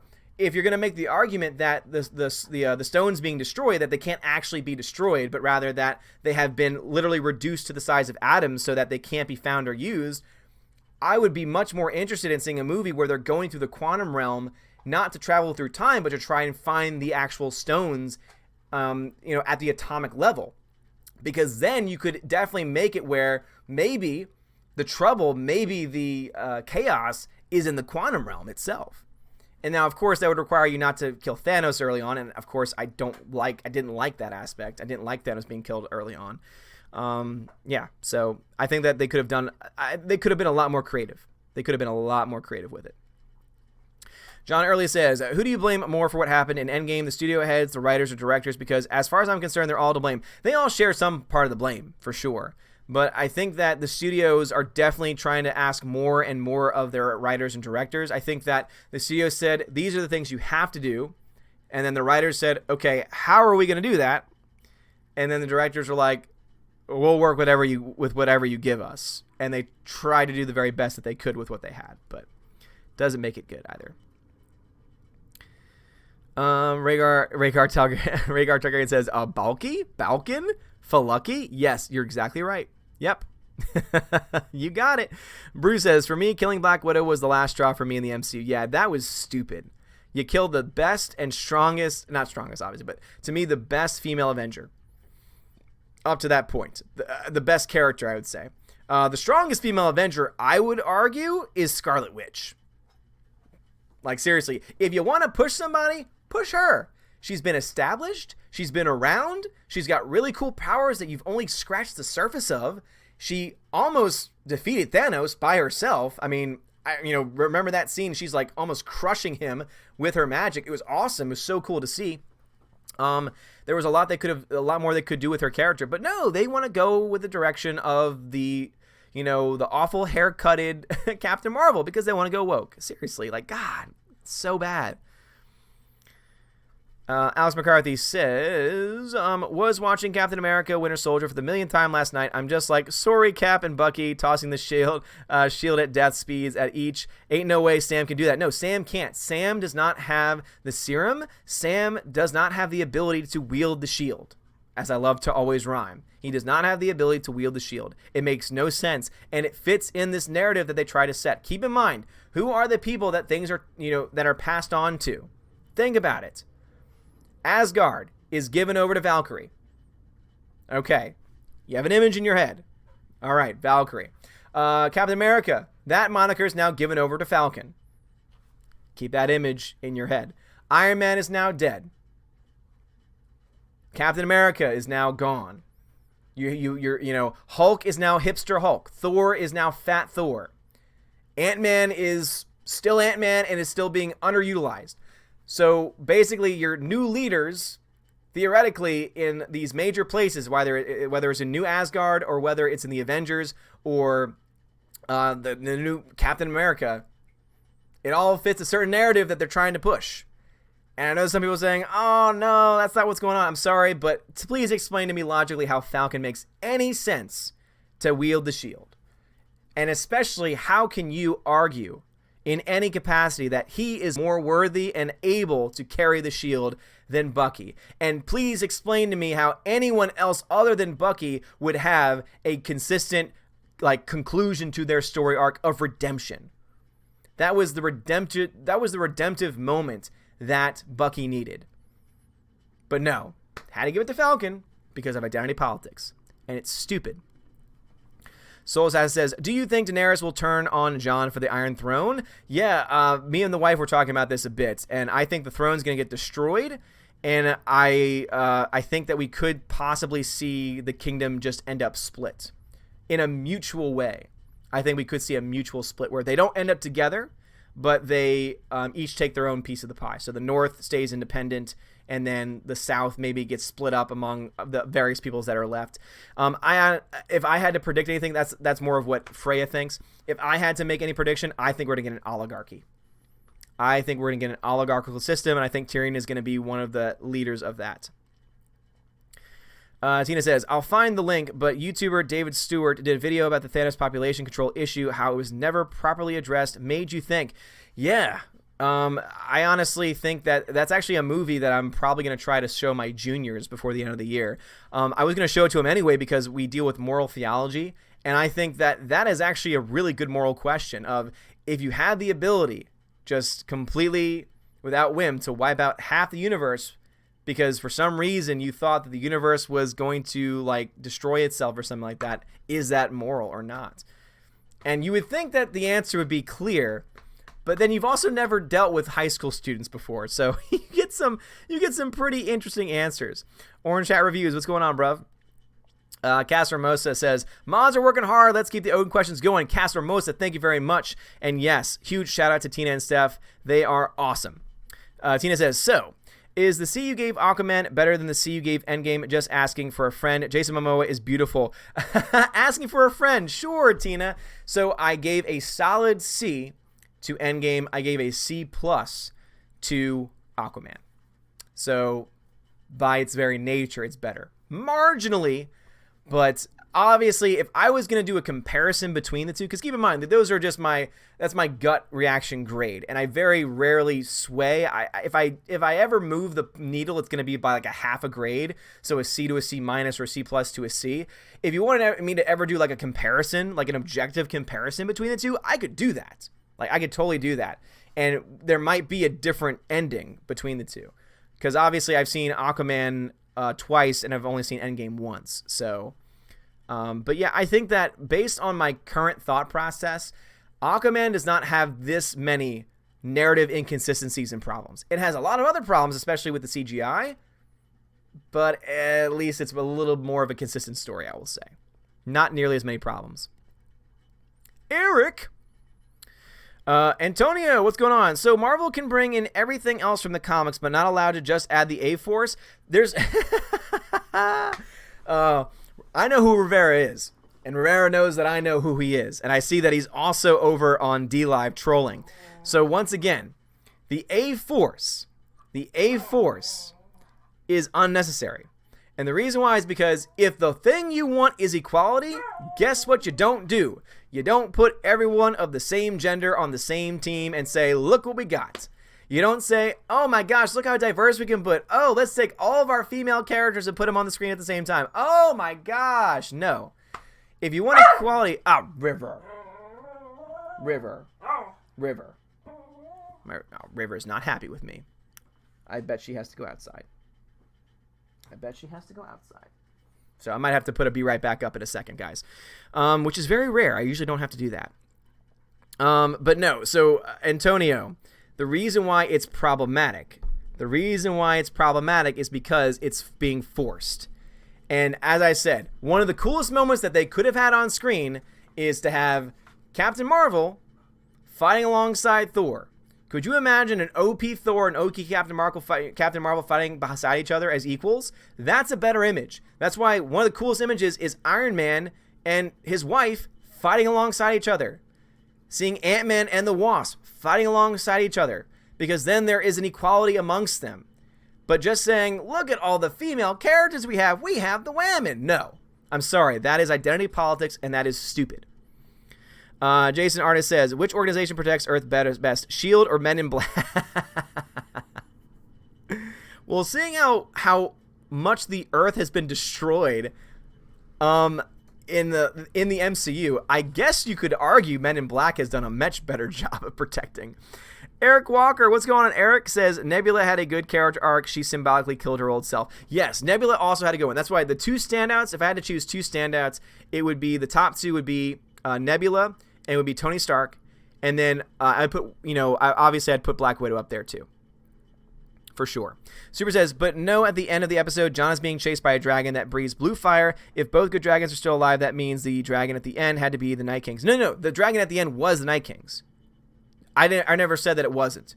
I was saying that in the the promo for next week's episode, they show both the dragons, the good dragons. No. The dragon at the end gets killed, and that is the evil dragon. That is the Night King's dragon. Mystic Butterfly, thank you very much for the lemon. Arcorp, thank you for the lemon as well. Laura, thank you for the lemon as well. Because Falcon had the shield in the comic, says Arcorp. Yeah, here's the thing, though. Arcorp, know your history, dude. So prior to Disney taking over Marvel Comics, you know who Captain America's successor was? Bucky. And it did very well. That variation did very well. I know this because I'm good friends with a good dude named Gary over on the Nerdrotic channel who actually ran and owned a comic store. So the guy knows his stuff. Comic did very well. He would know. He sold it. And so that is very different than when all of a sudden Disney takes over, and then when Disney decides to replace Captain America, who do they choose? Falcon. Disney obviously has much more of an agenda behind its choices than the general comic book populace. So that's why you can't make that argument, because yeah, it's true, it happens in the comics, but it only happened in the comics after Disney took over. Bucky from the very beginning was the first person to be given the shield, and also, even if the comics are taken out of the equation, logically speaking, Bucky makes the most sense to have the shield. What can Falcon do with it? He can block things. He can't throw it the same way, unless he's going to add it onto his wing and he's going to throw it from his wing, but then it just creates a complication of how does he catch it? He can't wield it the same way as Bucky can, so it doesn't work. I see that y'all were having a lot of fun in the chat. Mr. Butterfly, thanks for the follow over on DLive. Laura says, Game of Thrones stole their ending from the 80s movie Lost Boys. I haven't seen Lost Boys, so I saw you make that reference the other day, and I didn't quite get it, because I've never actually seen it. Let's see. R Corp says they don't really push any identity politics dialogue, but people pushed it onto the movie. No. They totally do. Again, you're telling me that on the battlefield, somehow, some way, every single character with the same chromosomes ended up together to say she's not alone? That's forced. That is forced identity politics on screen, and that is why the A-Force should not happen, because what they're going to do is they're going to utilize it as a political machine and political motive. All right, cool. Let's see. DC Marvel says, hey, I love your videos. Do you think DC could do it better with Justice League 2? I really hope so. They need to get a good director. They can't go in the Zack Snyder direction. I know a lot of people like Zack Snyder. Zack Snyder was not good for the DCU. What they need someone with a creative vision. They need their own Kevin Feige. And I know that Kevin Feige is making a lot of really crappy choices now, but there are a lot of movies that were really good under the reign of Kevin Feige. So if they can get a creative head at the top, a producer at the head of the DCEU, if Warner Brothers can get that going and can get the right director and the right team, they could definitely make a good Justice League film. But I think based on what I'm seeing, it seems to be the case that they're going to try and do the individual stories for now. And I think they've actually possibly even abandoned making their own expanded universe and instead just making it these individual stories, because there is no plans at this point for a Justice League 2. Many of their movies that were meant to set up for it are falling apart, like Flashpoint and Cyborg. The only movie that we know about that's coming up that's officially part of the DCU as we know it is Wonder Woman 1984. Aquaman 2 is going to come down the pipe at some point. You know, the Joker film is seemingly independent of this universe. So, it looks like they're in the rebuilding phase. So, if they want to come back, they can definitely come back, but it's going to take a lot of work, and they're going to need the right person at the top in order to pull that off. But DC Marvel, thank you very much, man. Appreciate that. Aspergarly says, Steve to Bucky, I'm with you till the end of the line. So now Cap cusses and lies. Yeah, seriously. Captain America's character is so inconsistent with everything that's been established previously. CW Trixie says, it was nice to see Clint play his alternate identity of Ronin while going after the Yanks. That was pretty badass. I liked Clint's character a lot too. As I said, there are very good characters in here, and there's great actors in here too. It's sad that so many of them are kind of ruined. And actually, I would say the biggest and most powerful are ruined. But yeah, I love seeing that street level stuff. Seeing the street level Ronin character killing all the bad guys. And again, it makes sense with his character. His family, he watched his family, obviously didn't see them fade, but his family disappeared, right next to him. And all of a sudden now he's got to deal with that. And he sees there's still crime going on in the world. And so half the entire universe's population has been wiped out. And what is he left with? People who are killing people, people who are wronging people are still around. But his family, his innocent family is gone. So again, you understand the psychology behind why Ronin does what he does. He's in grief, but also he's using that anti-hero logic of, but I'm only killing bad guys. Orange Hat Review says, when I saw the Endgame the first time with people, when the credits rolled and I said, well, that sucked, everyone looked at me and they all looked like they saw some horrible being. Orange Hat Reviews, dude. Seriously, man. When I did my review, Man, the hate I got. I got so much hate. That video still has like almost 400 dislikes. There was so much hate on that video. Now, there are a lot more people that liked it and at least understood where I was coming from. But yeah, man, had I said that during the movie, in the audience that I was with, seeing that they cheered the A-Force when they came on screen in that very cringeworthy, forced shots, it would not have been good for me. I probably would have ended up like that guy that spoiled the movie before it started. Caster Moses says, loving this Odin question, but why Bran did nothing to watch Theon Greyjoy die? I think the logic that the showrunners would give you is that he can't control what happens. He simply just knows what happens. And so what happens will happen. And so he basically says all that he can say, all that he's allowed to say. That's probably the logic that they give. I think it's stupid too, because Bran is no longer Bran at this point. And I know they're trying to establish he's not Bran, that instead he's the third-eyed raven, three-eyed raven, and then this whole thing, but they haven't really gone into much detail about what the three-eyed raven is and how it applies and where Bran is, and is Bran even a part of the discussion anymore? Is he just trapped? Is he a multi-personality disorder? We don't know. They haven't explained that either. Again, there's a lot of things they need to explain before this series ends, and I don't think they're going to do it. Hiram says, my personal positives, I thought Hawkeye was used pretty well. For me personally, I loved Natasha's humanity. Yep. Both great characters in the movie, for sure. And the acting is fantastic. The acting is absolutely fantastic. Okay, let's see. Chat jumped on me again, so let's see where we are. Hybrid says, with your permission, are you okay if I send my handwritten version of Endgame via Gmail to you? You can. I cannot promise you I'll be able to read it anytime soon. Tanya Rivera says, okay, come on. Adam's big like no one wants to watch 10 people going an adventure to find needles in a haystack.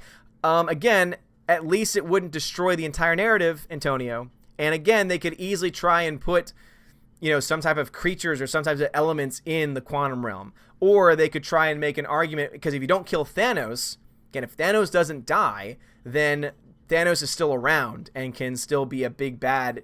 And you could have actually a battle in the quantum realm. And then guess what? The way he's defeated, he disappears into a wormhole somewhere. Because then guess what? He's not really dead, but he's gone. He's been defeated, but he's not dead. And I think that overall, you at least save yourself from having the story. Obviously, that you then take away the awesome moment of, Iron Man, of Tony Stark's completion of his character. But again, even his snap is problematic because nanotech should not be able to hold the stones.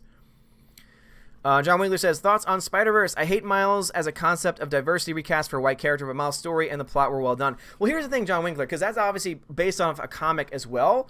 The difference is that even though the intention behind it was this sense of forced diversity, at least they made a good character. So even in the comics, it did pretty well because it was a well-written story. So when they adapted it into the animated show, the animated movie was very well written. I actually really liked the story of the movie. I just hated the animation because it was so stop motion.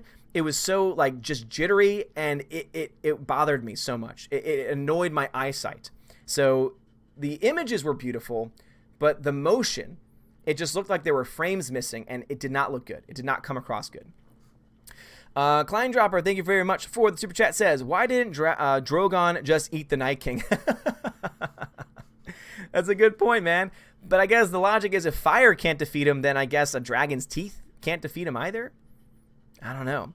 Or maybe because he had the giant ice thing, he would have killed him. I don't know. Gas Hermosa, thank you very much for the PHP 29. I have no idea what that means, but I appreciate the super chat. Really do. Next time you can put a comment too. Alex McCarthy says, heck, Scarlet Witch is one of the few that can kick Captain Marvel's butt. Yes, Scarlet Witch is phenomenal. Also, my D-Live is not, I'm not seeing people on D-Live. Are y'all still over here? Let me refresh. The chat wasn't moving. Are y'all still there? Are y'all still over on D-Live? I can't tell. Just want to make sure. Because I wasn't seeing any comments for a while. So, Bruce says, Scarlet Witch was so strong, Thanos called out for rain fire because she was about to kick his butt. Totally. Bruce, that's exactly the point. Scarlet Witch is so strong that she almost destroyed Thanos and could have, and the only reason why he decides for them to rain down the fire upon them, or the rain fire upon them, which again destroys a lot of his own troops, is because he was about to die. Scarlet Witch. Scarlet Witch is the future. If they want a strong female character, they got it. Scarlet Witch. Makes sense. Great actress. You can build a story. I would love to find out more about her character. Give her a solo film. I would love to see a Scarlet Witch solo film. You give that to Olsen, and that would be freaking fantastic. But no, who gets the first female-led solo film? A character that has never been featured on the screen before, played by a total waste of space, full of herself, Brie Larson. Yep, that makes sense. That's lucid. Orange Hat Review says, did you see Howard the Duck in Endgame? Wait, he's in... Oh, wait, I did not. I'm assuming it's in the big battle scene when everyone's coming out of the portals. I'm assuming that's when it happens, but no, I did not. That's interesting, though. Rosetta Allen says, so where are you thinking we should go for superhero movies and comics? Because I'm so over the MCU and DC. Yeah, I can't really help you out much on comics because I'm not a comics dude. If you want to know more about comics, I would recommend Gary Nerdrotic's channel. He can point you in the direction of some good comics going on right now. He actually says, according to him, DC is doing some pretty good work in their comics right now. Marvel is a mess. But he says that DC is doing some good stuff. I trust his word on that because he indeed sold comics for a long time and he knows his stuff. As far as movies go, I would say go back to the past, man. Go back to the movies that have already come out that you know you love. I'll continue to watch Infinity War. I'll just pretend like Endgame never happened because I'll still enjoy Infinity War because I still think Infinity War is a good movie. I thoroughly enjoy it. And Doctor Strange is another really good film. I love, obviously, Winter Soldier is probably my favorite of all the movies. I love Hulk, the original Hulk with Edward Norton. I think that's a great film. The original Iron Man. Again, there's Guardians of the Galaxy 1. So many great films. And so I would say continue to watch those. Continue to support the films that are good. We have one comic book film coming out this year that has the potential to be awesome in Joker. I think Joaquin Phoenix is going to knock it out of the park. I really hope the directors and writers don't make that story political like there seems to be an indication that they might. Because if they don't, that could be amazing. That could be a sleeper movie this year. That could be a sleeper box office success story this year if they do it right. JJ says, from a storyline perspective, Bucky is still considered an international terrorist.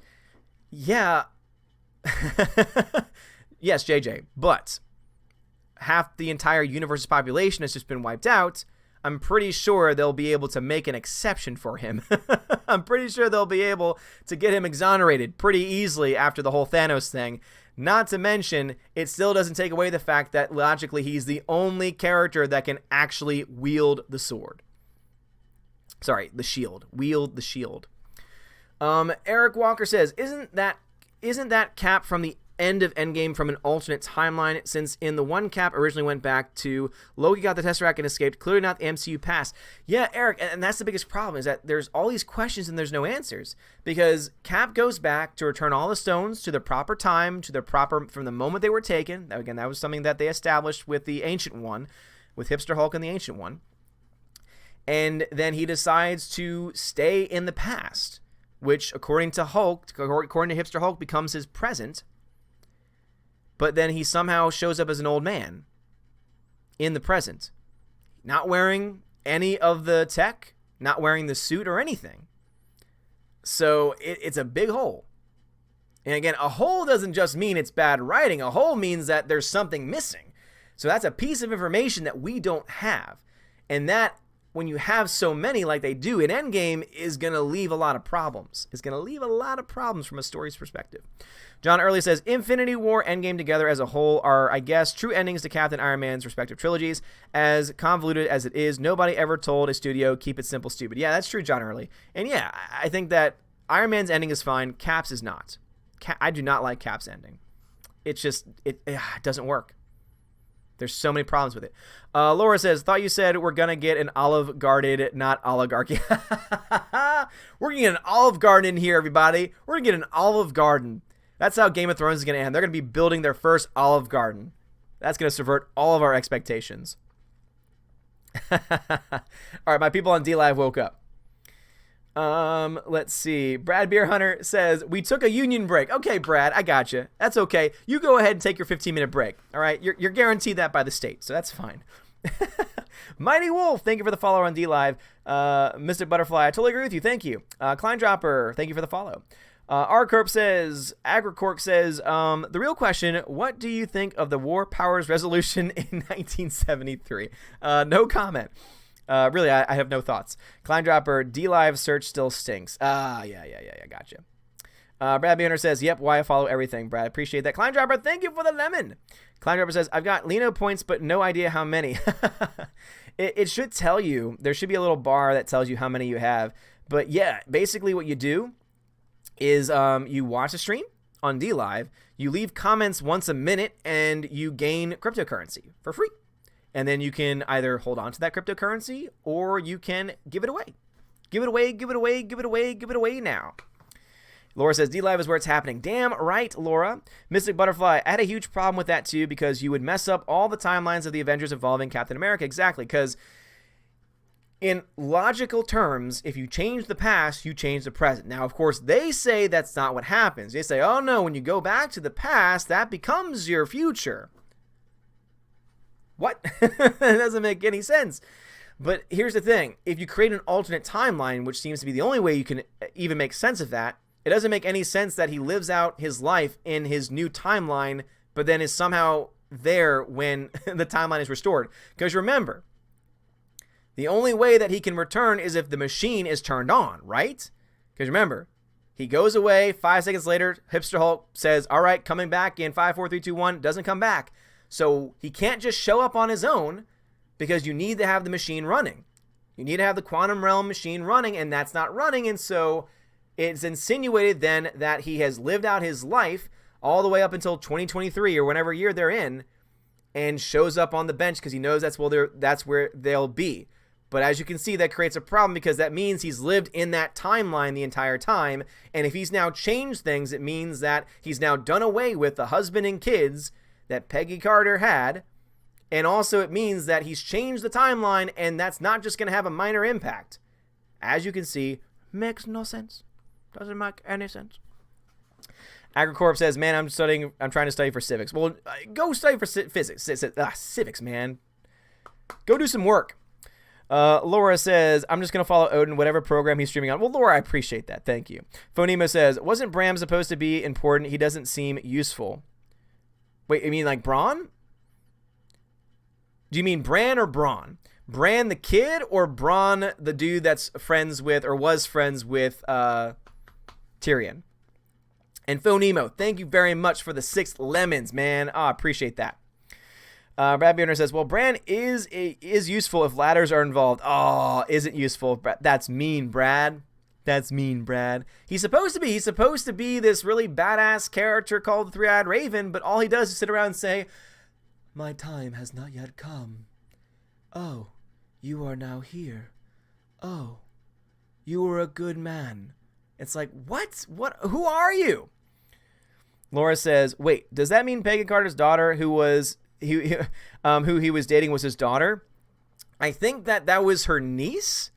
And again, assuming that he's changed the timeline, which is the only thing and the only way you can explain it, even though they say that's not possible, which doesn't make any sense, then that means that relationship that led to her niece being born would not have been possible. I don't know. Again, does not make any sense. Agcorporate says, I am my brother. I clap cheeks on the time. What? Doesn't make any sense. Raven Kid. Yep, seriously, Raven Kid. Klein Dropper. Ew, gross. Cap made out with his daughter. Again, I don't think that was his daughter. I thought that was Peggy Carter's niece. I thought it was established that it was like her great niece or something, which would insinuate that it would be, yeah, I don't know. Yeah, again, it's weird at best, and it's stupid at worst. Grandmaster Yoda, we must let Brie make the next MCU film so they can see how badly it will go for Disney. We'll be forced to get us what we wish, because what we get now is a nightmare. Yes, let's go ahead and let her. Go ahead and let Brie Larson direct the next MCU film and see what happens. I dare you. Seriously, Disney, I dare you. I will go opening night to see that movie, so that way I can film everyone's reaction after that film's over. Please. Tina says, thank you for your opinion on explaining your C+. It was a C+? It was a C+, Tina. Since the MCU has now chosen to muck Thor, we ladies will just move on over to Aquaman. I have no shame. Thanks, Tina. Funny thing that you mentioned that, because remember, they make Thor fat for laughs. Isn't that fat shaming? Aren't we supposed to be against that now? Isn't that against the woke narrative? Had that been a female character that they made fat and they made fun of and they made the joke of, wouldn't that be looked down upon? Hypocrisy. Hypocrisy. Outpost Dyer. Hello there. Hello, Outpost Dyer. How art thou? Dude, Outpost, I'm trying to get our live stream posted up to the Welcome to Asgard, but it's been stuck in perpetual processing. So I don't know what to do with it. Worst comes to worst, it's still unlisted, but it's only playing 2 hours of the 2.5 hour stream. So I'm trying to get it fixed. Unfortunately, I can't just delete it because it's there. And I wasn't able to access it yet from work today. So I think it should be available on DLive and on Twitch to download. So I'll try and do that so that way it doesn't get lost forever. Cas Hermosa says, did you know what happens to Loki when he escapes with 2012 scene with the Tesseract? I believe they did that so that way they can explain that he's now alive, and that's how he's going to get his series on Disney+. But again, does that mean that there's different timelines? And if there's different timelines, then how can Cap change the timeline, meaning he's creating a new timeline and yet still grow old in the same timeline without changing anything? Does not work. Alex McCarthy, is it just me, or did John look like he was surrounded in dragonfire and didn't get burnt? Well, see, that's what I thought. Like, some people were being critical of him. Like, what are you doing? Like, what was he trying to do, just to, like, stand there and to yell at the dragon? I thought it was because he was, like, starting to believe, wait a minute, if I'm a Targaryen, that means I might be, you know, flame resistant, flame repellent or something, and might be unharmed. That was my thought process, at the least. So maybe I missed something. It was kind of dark. It was hard to see. Ooh, Dan Savage said something. I'll have to get my Valkyrie to explain that later. Must have been bad, though. Nicholas Allen says, by Cap staying behind, he didn't try to save Bucky from the Winter Soldier program, and by extension also is responsible for the death of Tony's parents, which Bucky will commit. Nicholas Allen. Thank you. Yes. Again, timeline issues, timeline concerns. So I'll read that again because it's very important. By Cap staying behind, he didn't try to save Bucky from the Winter Soldier program, and by extension also is responsible for the death of Tony's parents, which Bucky will commit. Now, if your argument is that him going back creates a new timeline, then you cannot have that same Cap come back to the current timeline. It doesn't work.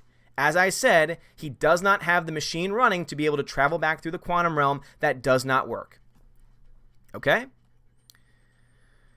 Tina says, here is the link to David Stewart's video. All right, send that over on our DMs on Twitter. I appreciate that. Hybrid says, Infinity War girl fight is better than Endgame girl fight. Yes, Hybrid, for sure. And it's also not forced in the Infinity War either. Bruce, Sucker Punch was awesome. Bruce, I know you're joking, man. God, Sucker Punch was awful. That was an atrocious film. And yet, there's a video that tries really hard to explain, to say that it's actually like a brilliantly deep film. I can't remember what the video is. I watched it and I was like, if you weren't full of total crap, I would be buying everything you were saying. And people of lesser mind who would probably buy into this as well. And there were people who were buying into it, but I do not. I resist. Your Jedi mind tricks will not work on me. It will not work on me. Eric Walker, the fact you read regular comments definitely makes the stream more engaging, and I want to participate more. I think I speak for others. First time here. Thanks for the shout out. Eric Walker, well, thank you, man. I appreciate that. And yeah, it's one of the things that I keep on trying to do, and the reason why I do the Odin question thing is because I was trying to read every chat, like whether it had the name in it or not, and then I made it just Odin. And then everyone was talking Odin even when they weren't talking to me, and so it became chaotic, and so I made it Odin question because then it limits the amount of things that I have to read, which means I can read through more of them, and it also allows for people who actually watch the streams, who know what they're doing, to be able to interact with me more. And so I know it can be a little bit of a hassle on YouTube's end at least, but I think it's a pretty good system overall. So I appreciate that, Eric. Thank you. I try to do the best I can, and I will always try to be able to stay as engaged with the regular chat, because I don't ever want to become just a super chat person. And I'm not trying to go up against anyone that only reads super chats, because sometimes if you have 2,000 people watching, you can't keep up with it. It is too insane. And I'm already behind. Oh my God, I'm so far behind. Dear Lord. I need to catch up, and then I need to end the stream because I got to let the pups out. And then I got to... And then I have to get ready for the stream with Anna. If I'll even have a voice. All right, where are we? Perth Comics says, hi, I saw Endgame last night. I thought it was great. The only thing that really sucked was Bree's acting and no one asked who she was. I would look at that plot again, man, as I've been trying to make clear here. But again, subjectively, if you like it, I can't change your mind on that. I'm not going to try to, but I will try to make you understand that objectively it's flawed. Soul Assassin says, wouldn't it be interesting if Bran did a mind battle with the Night King, thus learning his past and distracting him from the battle? Ooh, yes. It would be great to learn more about the Night King, and also it means that he wouldn't die in one episode. Eric Walker. Is it justified that they make Sam the new Cap? If so, Bucky can be White Wolf, and because Cap is a public figure and Bucky as an ex-terrorist hasn't earned public trust. You see, again, they chose Sam because of optics. And I love the character Falcon, and I think that the character is played extremely well. However, it does not make sense for him to be able to wield the shield. And I hate that rhymes, but it's the best thing I can think of. Banned! Someone got banned? Oh, man. But yeah, I mean, White Wolf, he was already essentially, was established as in Infinity War, but he's the only one that can actually do the similar things that Steve Rogers can. Nicholas Allen, I guess Goose the Cat is dead because you would think it would be useful for these films. I know, if he's got a pocket dimension in his mouth, wouldn't that be nice? Though I'm also really glad they did not bring that stupid Flurkin back after what they did to... They destroyed Nicholas Fury. They destroyed Nick Fury's character. I don't know why. I just called him Nicholas. You know what? That's because that was not Nick Fury. That was Nicholas Fury. Get it trending. Nick Fury is dead. Nicholas Fury is here. Damn it, Nicholas. Come on, man. A freaking cat scratched your eye out. You were such a badass.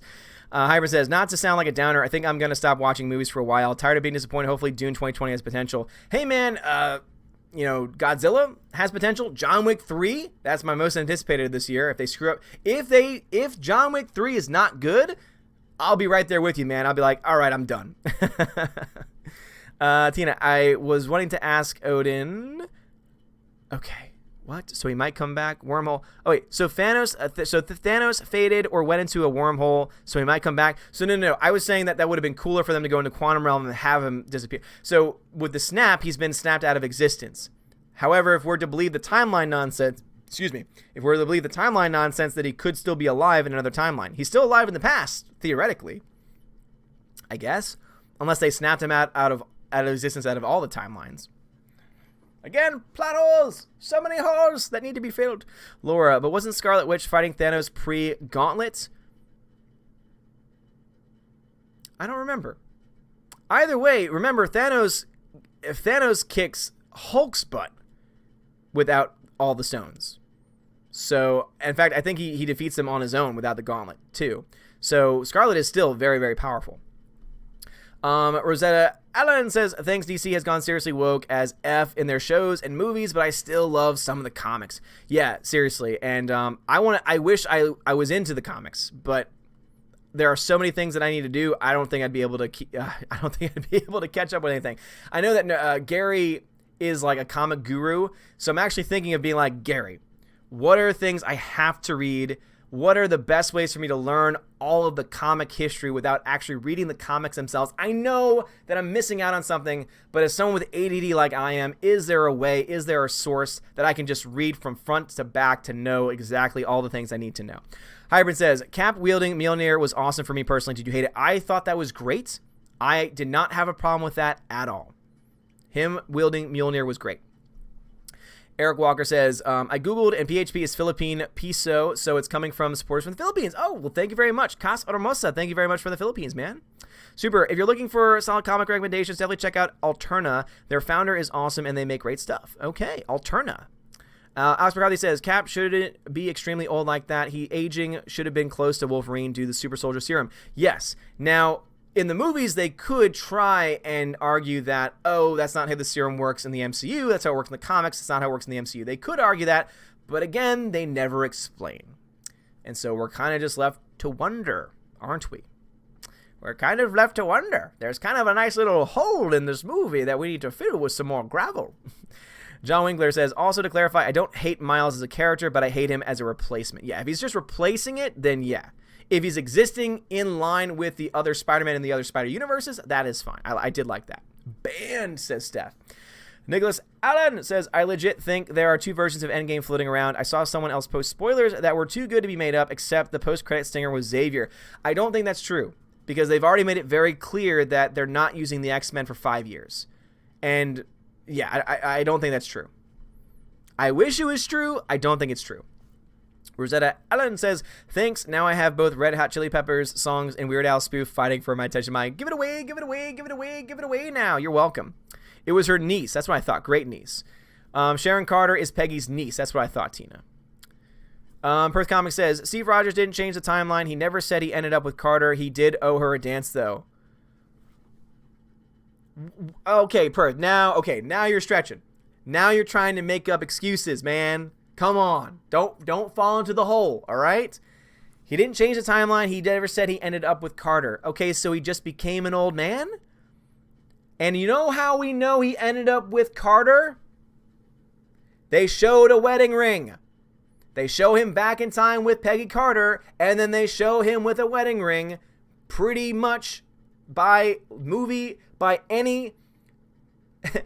plot worth its salt, which this plot doesn't have. That is a sign that they married. So yes, he did change the timeline. Plot hole.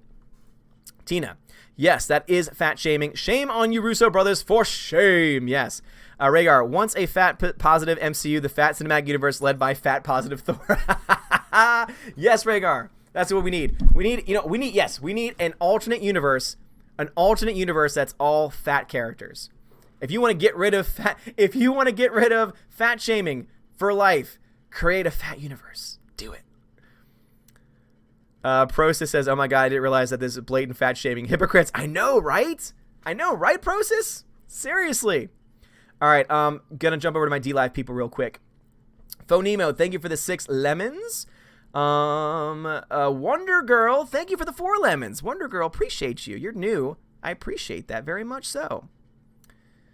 Laura says, okay, as a guy from New Orleans, what the F is up with Monte Cristo, aka donut and ham sandwich? Wife ordered one today. A donut and ham sandwich? I have no idea. I've never had one before. That makes no sense to me. Is this still Link Peabody? I guess. Link to what? Lacey Tano says, do you think they're going to have Korg in Guardians 3 or new Thor movie? I hope they don't make him fat in another movie. Go fast. Oh, Thor. Okay. Korg wasn't fat. Korg was the same size, I thought. Thor was fat. I really hope Thor doesn't stay fat. That's stupid. Korg, I want in the next movie because Korg is awesome. Hey, what's going on, bruv? I just played some Fortnite. That was stupid. Having Fortnite in the movie, that was really stupid because that insinuates that Fortnite's going to be relevant in 5 years. Sure.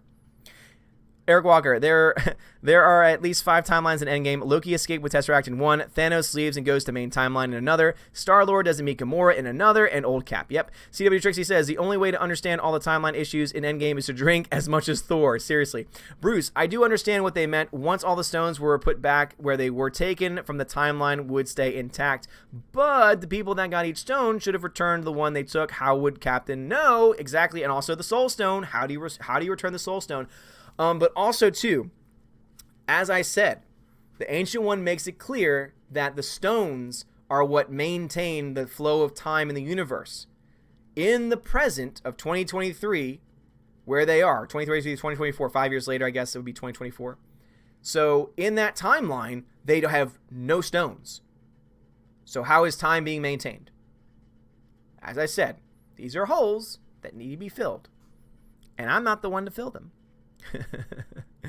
Rosetta Allen, just thought I would tell you that your live stream is actually really funny on Muscle Relaxer. I don't know if I should be flattered or offended. If you need muscle relaxers to be entertained. Are you not entertained? Well, then maybe you need to take a muscle relaxer. Orange Hat Review says, how did they get past Cap out of the Mind Stone influence after future Cap used the scepter on him? Who could hit him hard enough on the head? How would they know he was sceptered? These are all great questions, Orange Hat. Gannison, hail to you, good sir. All right, I got to start wrapping the stream up soon. Bruce, The Watchmen was awesome. Watchmen was fine. It does not age well. I'm just saying. Watch it again, man. That's all I'm saying. It does not age well. Eric Hog Gaming, it seems like the Russos did their best to minimize Captain Marvel's on screen time, and they did, but then they created another problem because she became a Deus Ex Machina.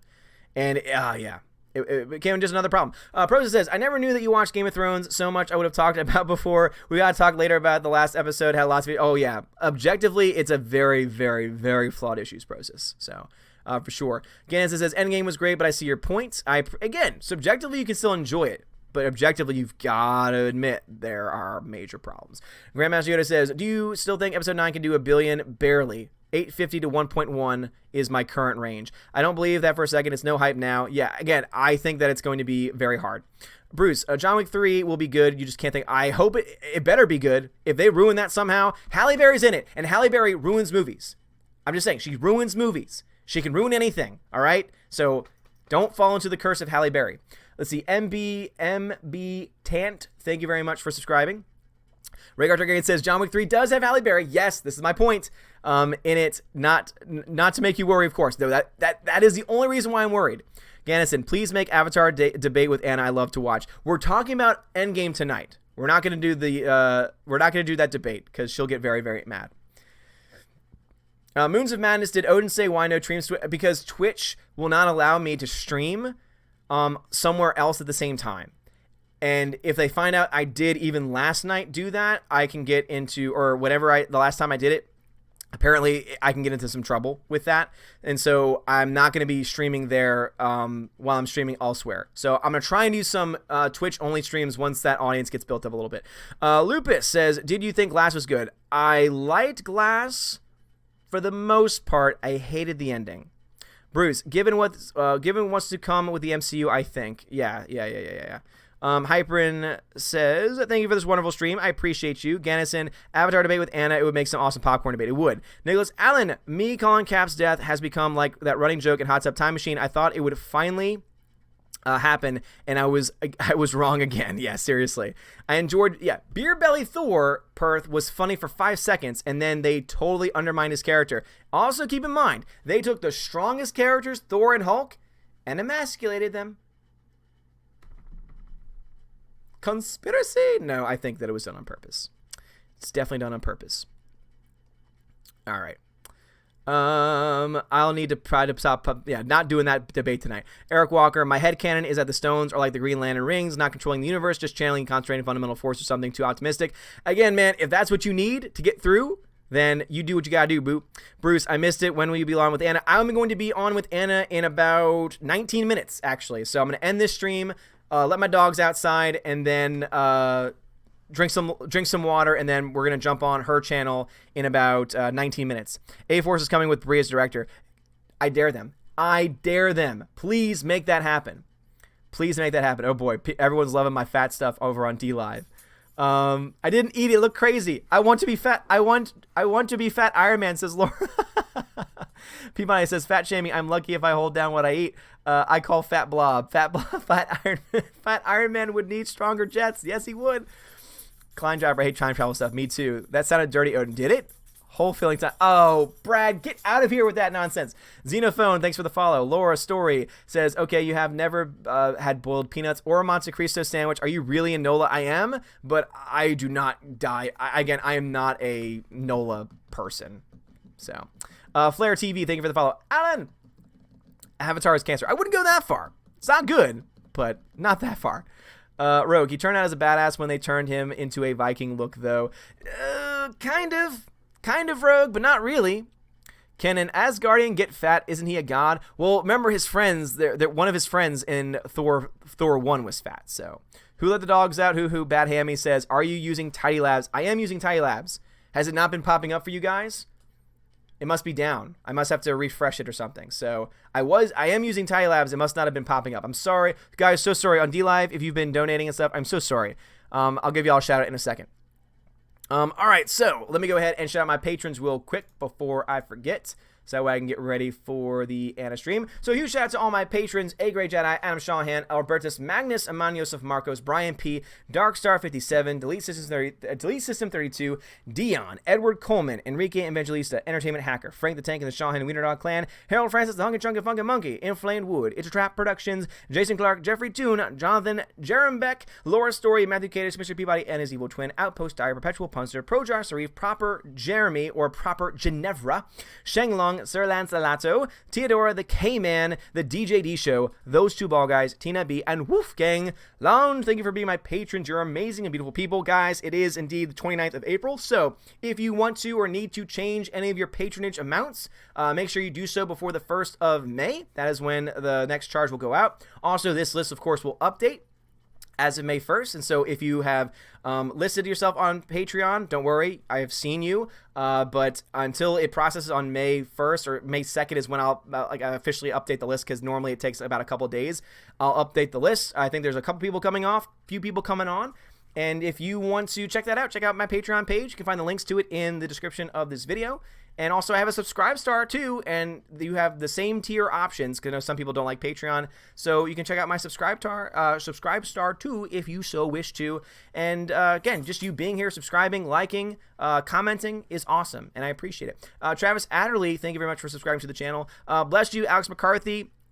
Gannison, bless you as well. And let's see over in D-Live, Ty Labs, don't see it. Oh no, I'm so sorry, I'm so sorry that Ty Labs was not working. So let me give a shout out to Flare TV, Xenophone for the follow, Wonder Girl for the 4 lemons, Phonemo for the 6 lemons, Klein Dropper for the 1 lemon, Klein Dropper Mighty Wolf for the follow, Mystic Butterfly for the lemon, Arcorp for the lemon, Laura Story for the 2 lemons, Mystic Butterfly for the follow, Laura for the 3 lemons, and that's as far as I can go up in the chat. So huge shout out to everyone that donated over on D-Live. Thank you so much for supporting me over there. Seriously, I'm about 75, I think, away from being partnered over there on D-Live, which is exciting, because it's cryptocurrency, and it is the future. So if you have not followed me over on D-Live yet, think about it.